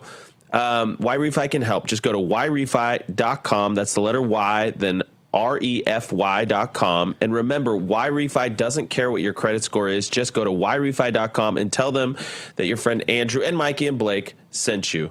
YRefi.com. Amazing people. So check them out. All right. I think we have Kelsey yes. Back on. She thought of a quote. Oh boy. Let's give it a shot, Kelsey. Unmute yourself. Okay. So my shot is like, I was thinking of, Charlie loves scripture. He was amazing at it, knowing it. And so like when I think of, okay, great woman, a not so great woman, you've got your Proverbs 31 woman, the noble woman who cares for her family. She's business oriented, all those good things. And then I think of the 2 Timothy 3 woman who's like very influenced by the evil of the day. And it says like the evil people gain control over weak-willed women who are loaded down with sins and swayed by evil desires, always learning, but never able to acknowledge the truth.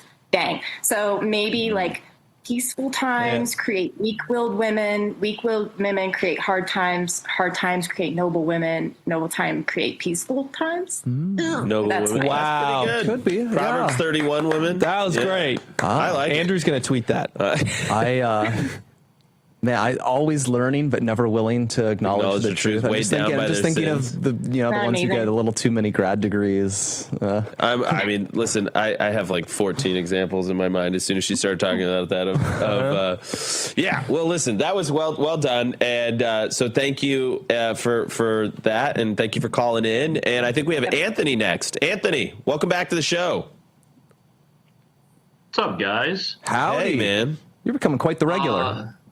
Yeah, I noticed it myself, actually, Blake, as I'm swamped at work today. Any of subscribers could be a regular, by the way. Like, we have a lot of you, and we have a lot of you. We know we have a bunch of you in the call, but a lot of them don't necessarily raise your hand to like raise your hand, ask the questions. You can ask us. Be anything. More like Anthony. You could ask me what my favorite Teenage Mutant Ninja Turtle is if you wanted to. I don't know Charlie's favorite, though. Yeah, we're going to pass on that one, Blake.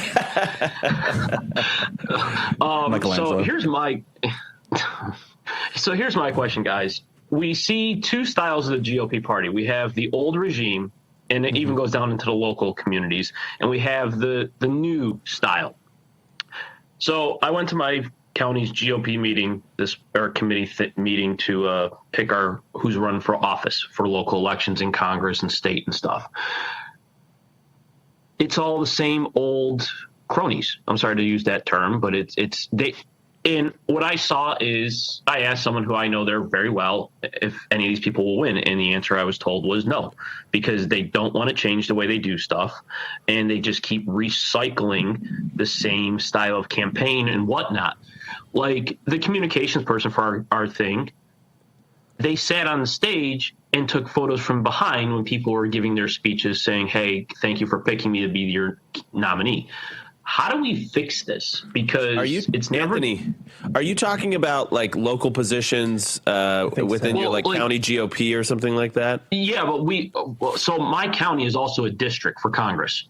Okay. So we had to nominate our person that's going to go against a Democrat candidate. So it's District 25. So even that, we had to do that one plus because New York State's changed the elections to now everything's on the federal years for every election. It doesn't matter what it is.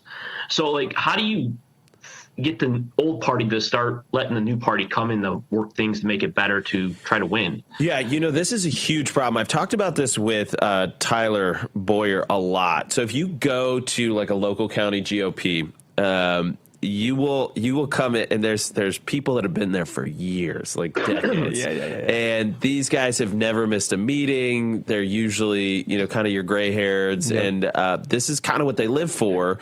And what we've noticed is that when younger people come into these meetings and they feel, it's like high school. It's like you got mean girls, you got cliques, you got everybody hates one faction versus the other faction. Saw this. A great example. Right. A great example is the Nebraska legislature when we were trying to get them to do winner take all. And it was just Charlie was venting about this, that you get people who, when you're in a system that has existed, it's like a little closed off from everyone, like who's going into Nebraska politics usually. So it shortens your it shortens your horizon, basically. You stop looking at the national picture, you stop looking at big trends, and you start fixating on, I've known the same people for a long time. I have my grievances with this person. I'm friends with this person, often for reasons that aren't what would normally drive political alliances, very personal.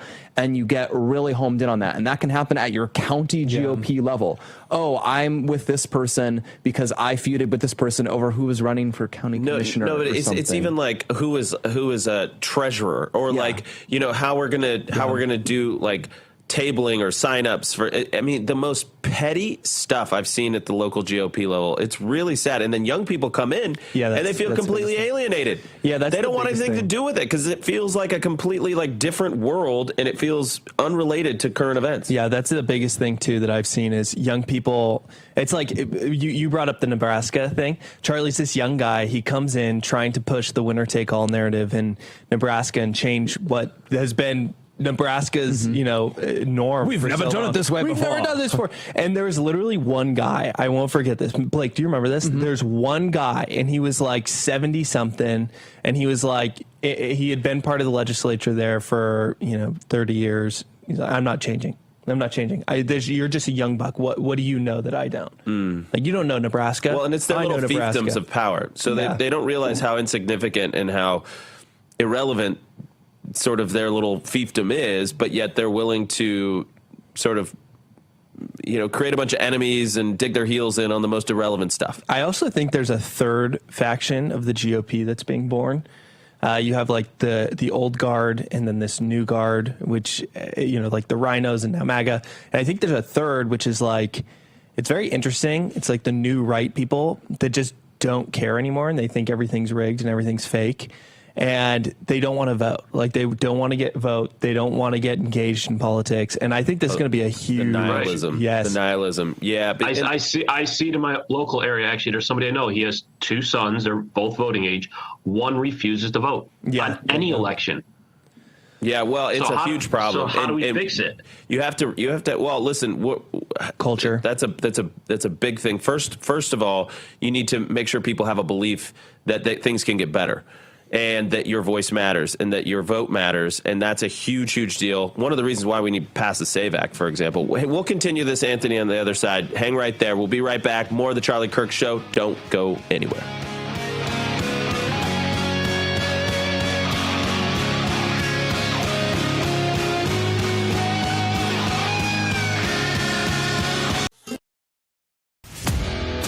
At Real America's Voice, we know that you want to be a part of something bigger. That's why we've teamed up with AMAC, the Association of Mature American Citizens. to build a real community of folks who care about faith and our country's future. There is no force on earth that can stop us from saving our country. Want to be a part of this movement? It's easy. Just scan the QR code on your screen right now. That's right. Grab your phone and scan the QR code to join the AMAC and Real America's Voice family today. By scanning the QR code, you'll unlock exclusive content, connect with like-minded Americans, and be first in line for events that celebrate our shared values. So don't wait. Scan the QR code. Join us today and become part of a community that stands for faith, family, and freedom. Real rights, they come from God. With AMAC and Real America's Voice. Go ahead. Scan the QR code now. Welcome to Real America's Voice, Real Minute. Your quick look at the powerful stories of faith and freedom, inspiring audiences across the nation. Angel Studios presents. I'm Bo Davidson with your Real America's Voice, Real Minute. Did you ever wonder what truly happened in the COVID-19 pandemic and whether Anthony Fauci would ever be held accountable? I think we all have. Filmmaker Jenner First has an upcoming documentary that searches for truth, transparency, and accountability called Thank You, Dr. Fauci. Governments lie. Anthony Fauci put everyone on the planet at risk without their consent. It's beyond suspicious. Research caused a pandemic, killed 20 million, and cost $25 trillion. Fauci would prefer a lie. Public trust, national health, and global security are at stake as this documentary digs through thousands of pages of documents and interviews with former officials and whistleblowers in the most controversial narrative of our time that may also be one of the largest cover-ups in modern public health history. There was the cover-up. Why would we trade the Chinese the most advanced biotechnology in the world? He's a spy. It's insane. I don't think this is going to be foolproof. Things are going to slip through. Fauci knew and lied repeatedly. Rather than being a partisan hit piece, Thank You, Dr. Fauci is an honest look at the origins of COVID-19 and a potential bioarms race with China. It streams exclusively on Angel Studios app and site starting on October 23rd. And all you need to do is go to angel.com/Rav to stream it. So be ready to watch, question, and share as the quest for truth and accountability continues.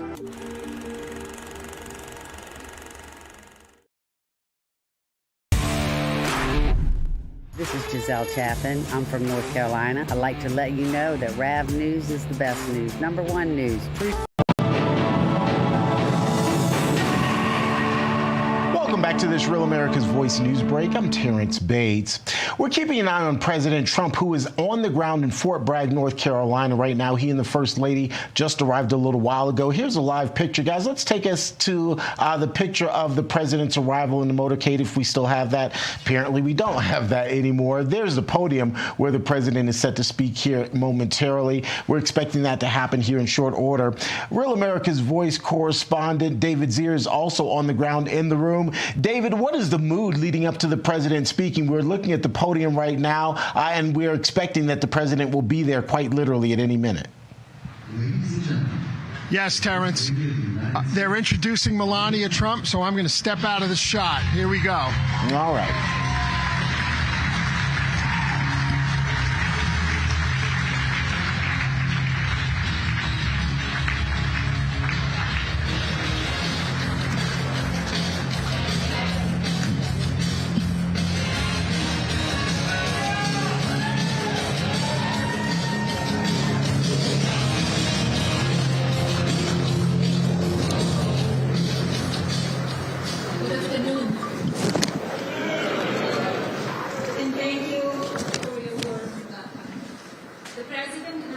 Are grateful to be with you, to honor the passion you share through unmatched bravery, resilience, and service to our great nation. Thank you for defending our freedom. It is with immense pleasure for me to address the Fort Bragg and Pope Army Airfield community today.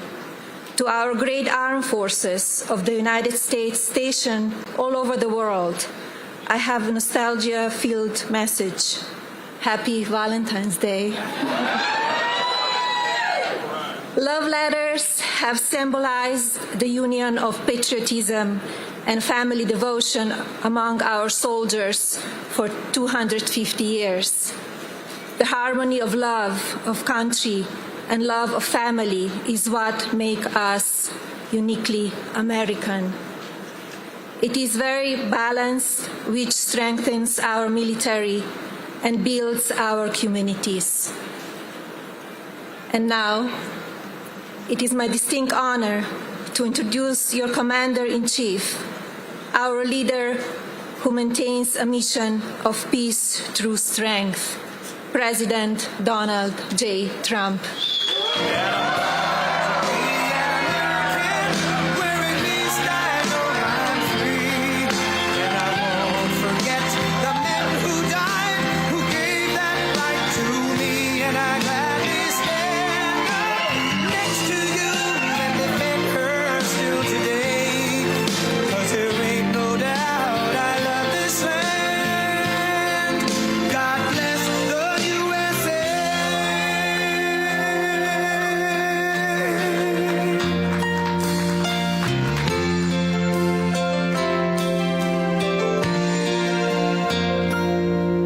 From the lakes of Minnesota to the hills of Tennessee, across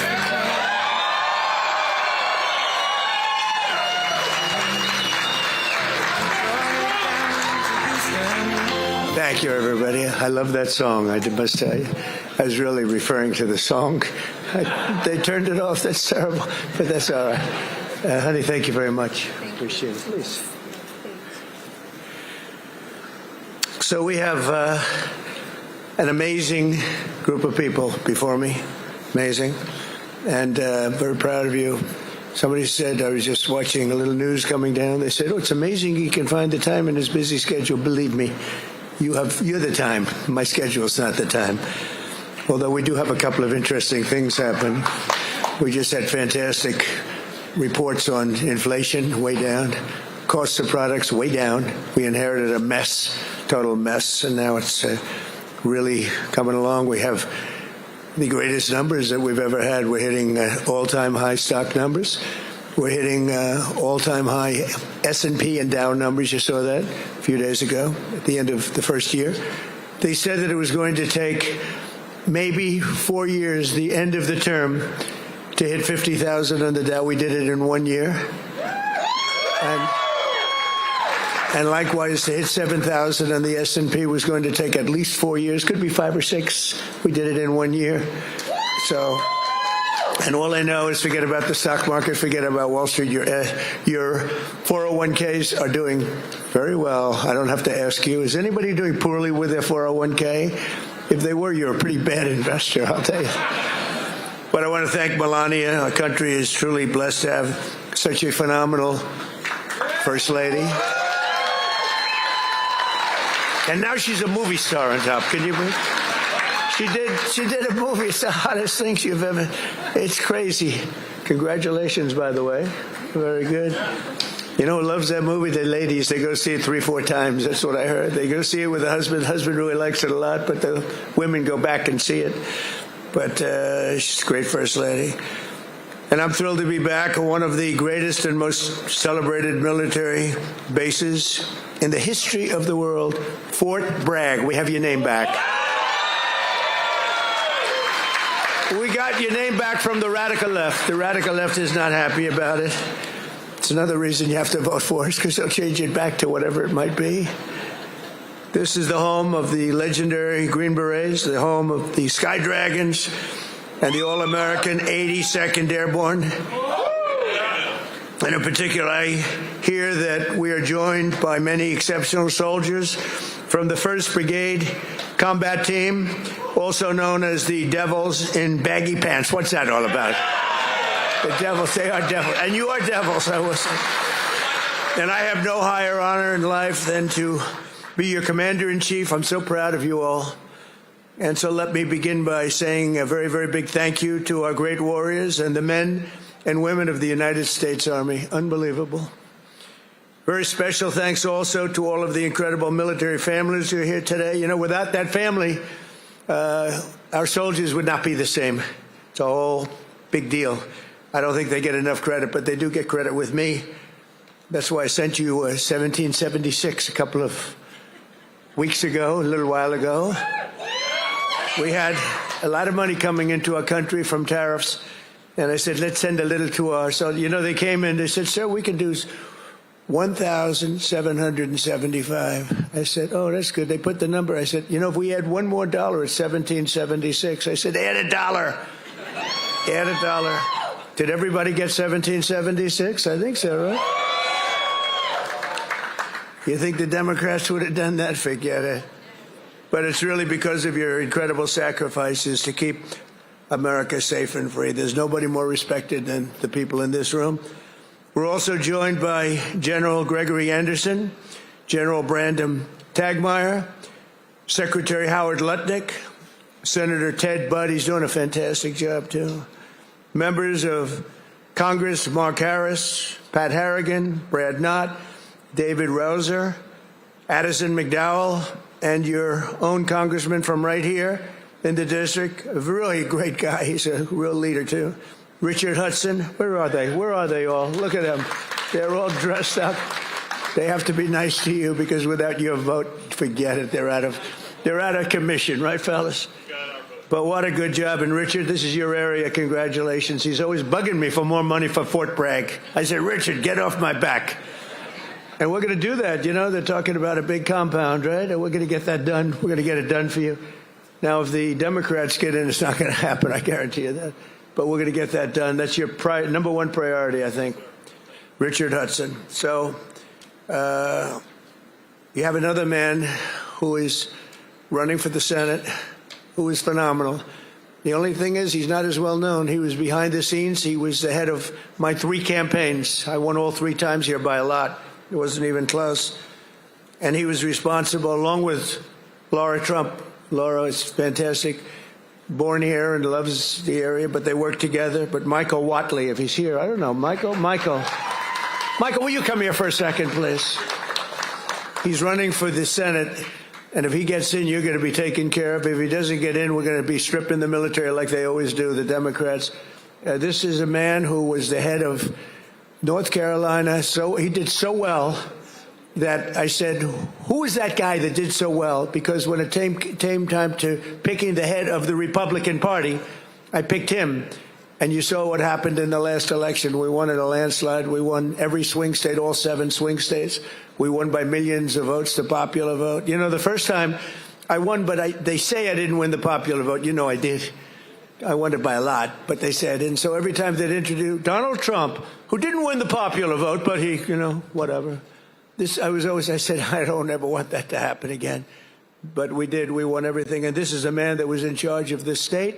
He did so well here. There was nobody else that I even considered to run the RNC. That's the whole country. And we had a big, big victory just recently that you know very well, a victory like they've never seen. So I'd just like you to say a couple of words, Michael. Congratulations. Thank you. Good to see you. In 2015, Donald Trump came down an escalator and said that he was going to make America great, that he was going to protect our country, that he was going to make sure that our men and women in uniform had what they needed to protect our interests and our allies around the world. And North Carolina stood up and said, that's our guy. And in his term in office and in this term in office, there has never been a president who has fought for Fort Bragg, who has fought for the men and women in uniform in North Carolina, as well as our veterans, more and harder and better than Donald J. Trump, our 45th and 47th president of the United States of America. I am thrilled that he has asked me to run for Senate in North Carolina and is giving me an opportunity to represent you and to fight for you and every other base that we have in this great state to protect our interests, to make sure that America and our allies are going to be protected. Because the highest, most important function for any government is to keep its communities and its citizens safe. And we have the best president right now to do that. And I am honored to be with him today. Thank you. Thank you, Michael. Thank you. And the word is he's doing really well. But when I heard they were taking the name Fort Bragg off, I said, no. They're kidding. That's not gonna do. They did. They took the name off. We got it back very quickly. But they took it off. And if we don't win the midterms, they'll take it off again. They'll take it off again. You can't let that happen. And this man is exceptional, I'll tell you right now. So with the help of everyone in this room, America is the strongest military on the face of the earth. We rebuilt it. We really did. We rebuilt it in my first term. We had a great first term. We had the best economy in history, but this is blowing it away. But we had a great economy in the first term. We did everything, but we really created a tremendous military. Now, some of it was given away, actually a lot, but small compared to what we did to Afghanistan. You remember that, where they left all the military equipment behind? We wouldn't have left anything. We were going to get out with dignity and strength, respect. We looked like we were running. We don't run from anybody. That was a Biden embarrassment. What a terrible president. But we came back and we already have rebuilt our military to stronger than it was even then. And we don't leave equipment behind. We don't leave jets behind. I said, why do you leave those jets behind? Sir, I thought it was cheaper to leave it behind. You know, $150 million plane. All they had to do is put a little jet fuel in there and fly it to wherever they want to fly it. These people were the worst.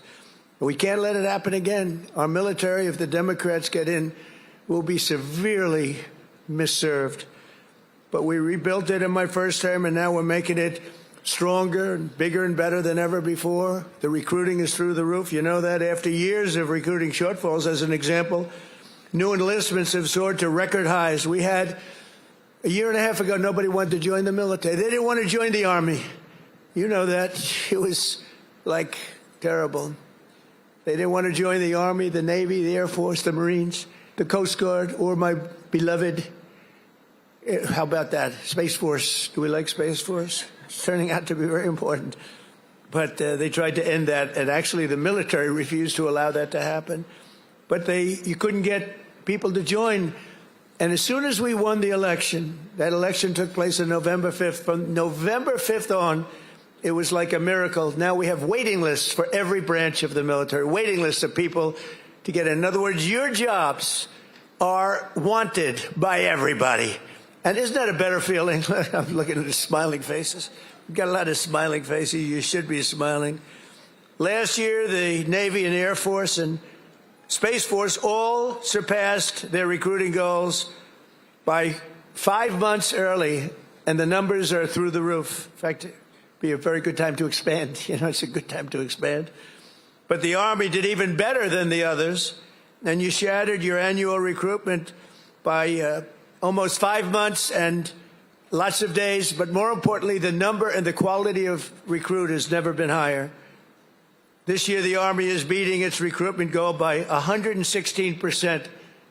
And I'm very proud of that. I was very embarrassed for a period of years as I watched how badly this country was run, standing outside and hearing constantly that we couldn't get people to join our great forces.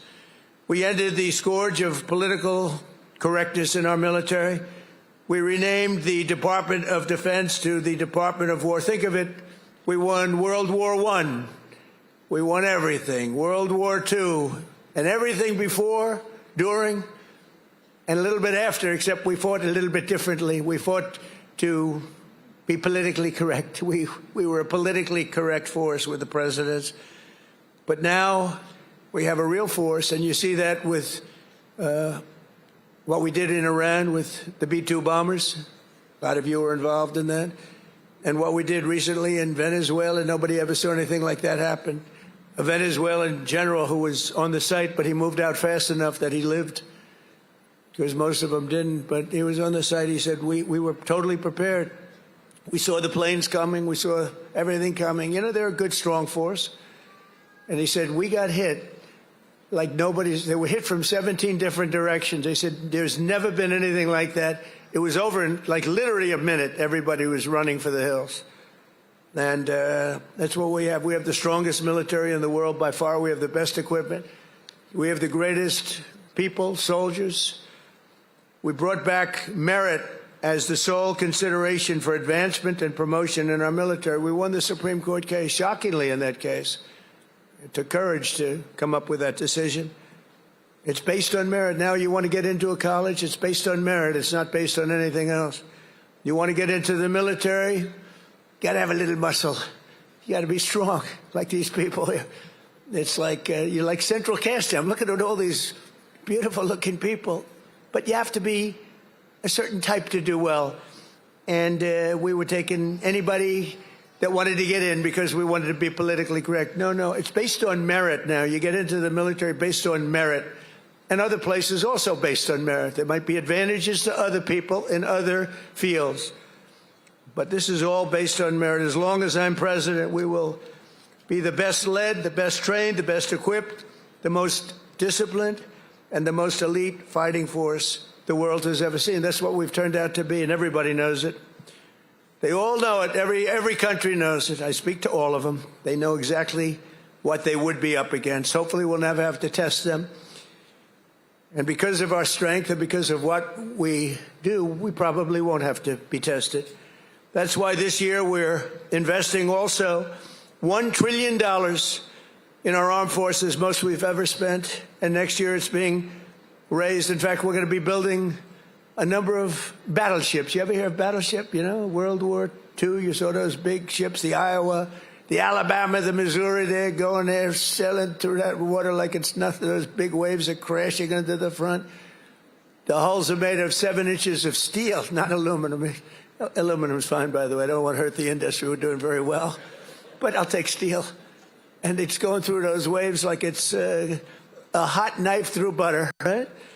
And it was incredible. It was a great thing. It was a great act of beauty when you looked at that, the scenes, Victory at Sea. I don't know if has anyone ever seen Victory at Sea? Probably the ones that have would have joined the armed forces when you have, but Victory at Sea.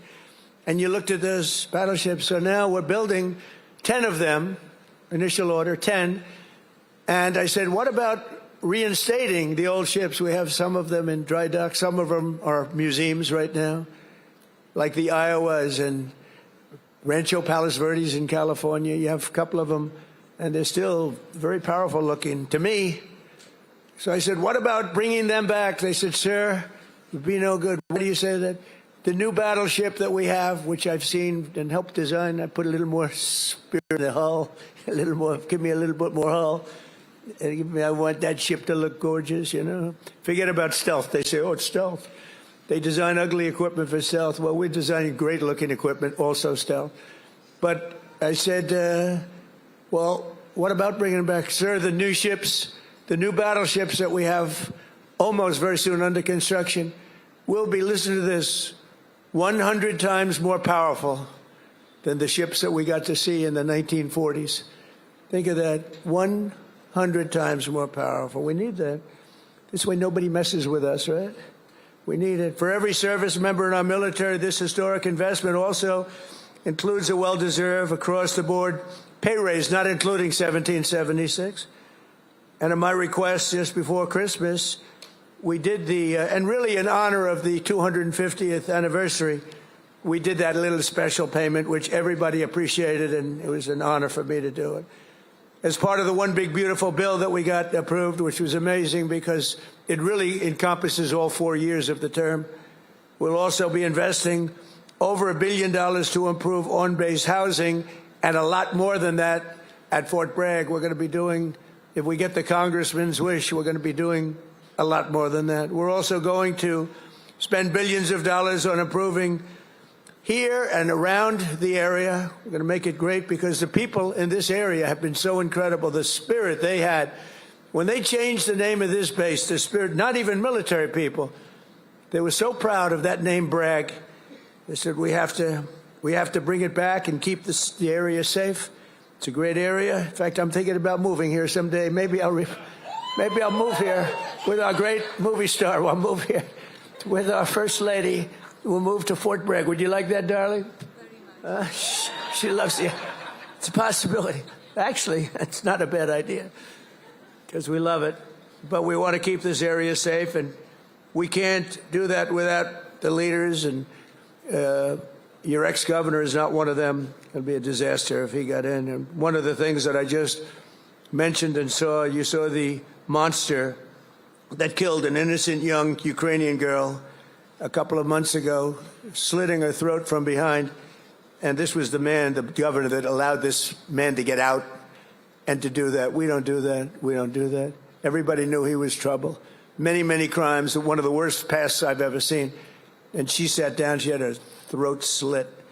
And that's not going to happen with Michael Watley, that I can tell you. So I just want to tell you it's very important because our military has to be protected. Our people have to be protected. And they will decimate our military. Every time you come in as a Republican, a lot of Republicans, they come in, they don't do anything about it. I do beyond what anyone's ever done, not even close. To give you all of the equipment you need, we're also purchasing 30 new and modified Abrams tanks. Still the best tank, right? Still? It was named in honor of Stacey Abrams. Only a few very political people would understand that. Congratulations. Thank you very much for a great name, Stacey. But brand new Abrams tanks, 48 new Black Hawk, Chinook, and King Stallion helicopters, the best in the world, the latest equipment, and 86 armored multi-purpose fighting vehicles, all of the things that you've been wanting to get, all brand new. And we're going to be reviving our strength. We're going to be doing many other things that nobody thought was even possible. And we're actually using that strength to defend the core and vital interests of the United States. And very simply put, America first. You know, it's all about America first. We were putting America last. These people that were running our country were putting us last. We're now America first. And we'll help other countries. We have a very good relationship with NATO, but NATO took advantage of us for many years. We were paying for almost 100% of NATO. Now they're paying their own bills. I got them to pay. We took them from not paying 2% GDP to paying in full 5% GDP. Big difference, like day and night. With the help of our military, we stopped the invasion on our southern border for 9 straight months. 0 illegal aliens have been admitted into the United States, and that's done by the radical left. Those charts are made up by the radical left, so I can't imagine that they could be wrong, because it seems hard to believe we could have had 0. My friends, these are early supporters. I have so many supporters up here. How the hell did you get into the military base? It's amazing. I'm a little worried about that. Let's check security. But no, I have so many. You know, I have women from North Carolina. It's about 50 or 60 of them. And they followed me all over the place. Where are they? Here? They got to be here. Oh, yeah, there they are. They're great. Oh, there they are. There are sometimes 50. And I don't know what the hell's going on with their husband, because they're, you know, traveling to California. They're all over the place. But they've gone to almost 200 rallies. And it's so great. It's so great. We have Susie Wiles here also, who's the first female chief of staff, and she's done a fantastic job, and she's standing right next to those great patriots from North Carolina. No, they would go all over. It didn't matter where I was. Sometimes I'd see them, like, I made a speech in London. They ended up being, they must be pretty wealthy. That's all I know, because they do a lot of traveling. But thank you very much for being here and for your support for years, because they were there right at the beginning, 2015, even 2015, before we started. Some of them were there before I even announced. They said, he'll be a good president. We need a good president. But they're amazing patriots. Thank you very much. Appreciate it. And last summer, I ordered devastating strikes on Iran's key nuclear facilities and something that was called Operation Midnight Hammer. That's exactly what it was. 1 o'clock in the morning at midnight with no moon. You couldn't see a thing. And I got the message, sir, they have entered Iranian airspace. And I got to see it all take place. It was amazing. The B-2s, the flying wing. And I didn't understand the B-2s until then, but now I understand them very well. So does he. We just ordered a lot more. The super-duper new model, right? But they flew in. They were totally undetected. And those pilots, I met the pilots. I had them down to the White House, the Oval Office. I gave them all medals, actually. And I said, did you really like doing this stuff? You know, they're flying into very hostile territory. And they said, sir, we couldn't wait. In fact, they wanted to wait. You saw that what was happening. People wanted to wait. And the pilots and their commander called me and said, sir, we're ready to go. Don't worry about that. That weather's nothing. We want to go, sir. We want to go. Now, if it were me, I'd say, take it easy. Let's relax. But, you know, you people have a lot of courage. Amazing, amazing. So we gave them medals. but that was Operation Midnight Hammer, achieving total obliteration of the Iran nuclear potential capability, totally obliterated. And think every single one of those 100,000-pound bombs hit its target, which happens to be an air shaft that goes directly into the facility. I don't think they'll be building air shafts anymore. That's not a good concept. They wanted to get a little air. They wanted to get a little fresh air. It didn't work out too well. No other country on earth could have done what we did. No other country has the weapons. No other country has the skill.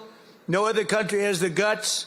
And no other country has the extraordinary warriors that we have. We have the best warriors in the world, because you can have the greatest equipment, but if you don't have the warriors, the equipment doesn't mean much. Last month, we proved this truth once again when some of our greatest soldiers, right here, to ever live, frankly, successfully captured the outlaw dictator of Venezuela, Nicolas Maduro, and brought him back to face American justice, where he's now, right now, waiting. And that was an amazing night. People saw that. They've never seen anything like it. You know, it's a pretty military country. It was a big base, one of the biggest bases in South America, where he lived. And it was in a matter of minutes before he was on a helicopter being taken out of there. They had to go through steel doors. The steels were like, it was like paper mache. You know what paper mache is? That's weak paper. These guys blasted through every door. They got up to him before he got to the big safe, but that wouldn't have worked either, because they had equipment that was going to knock that out in a matter of minutes. But he never got there. It went so fast. Think of it, in a matter of minutes, when people realize what happened, they're looking up and there's the helicopter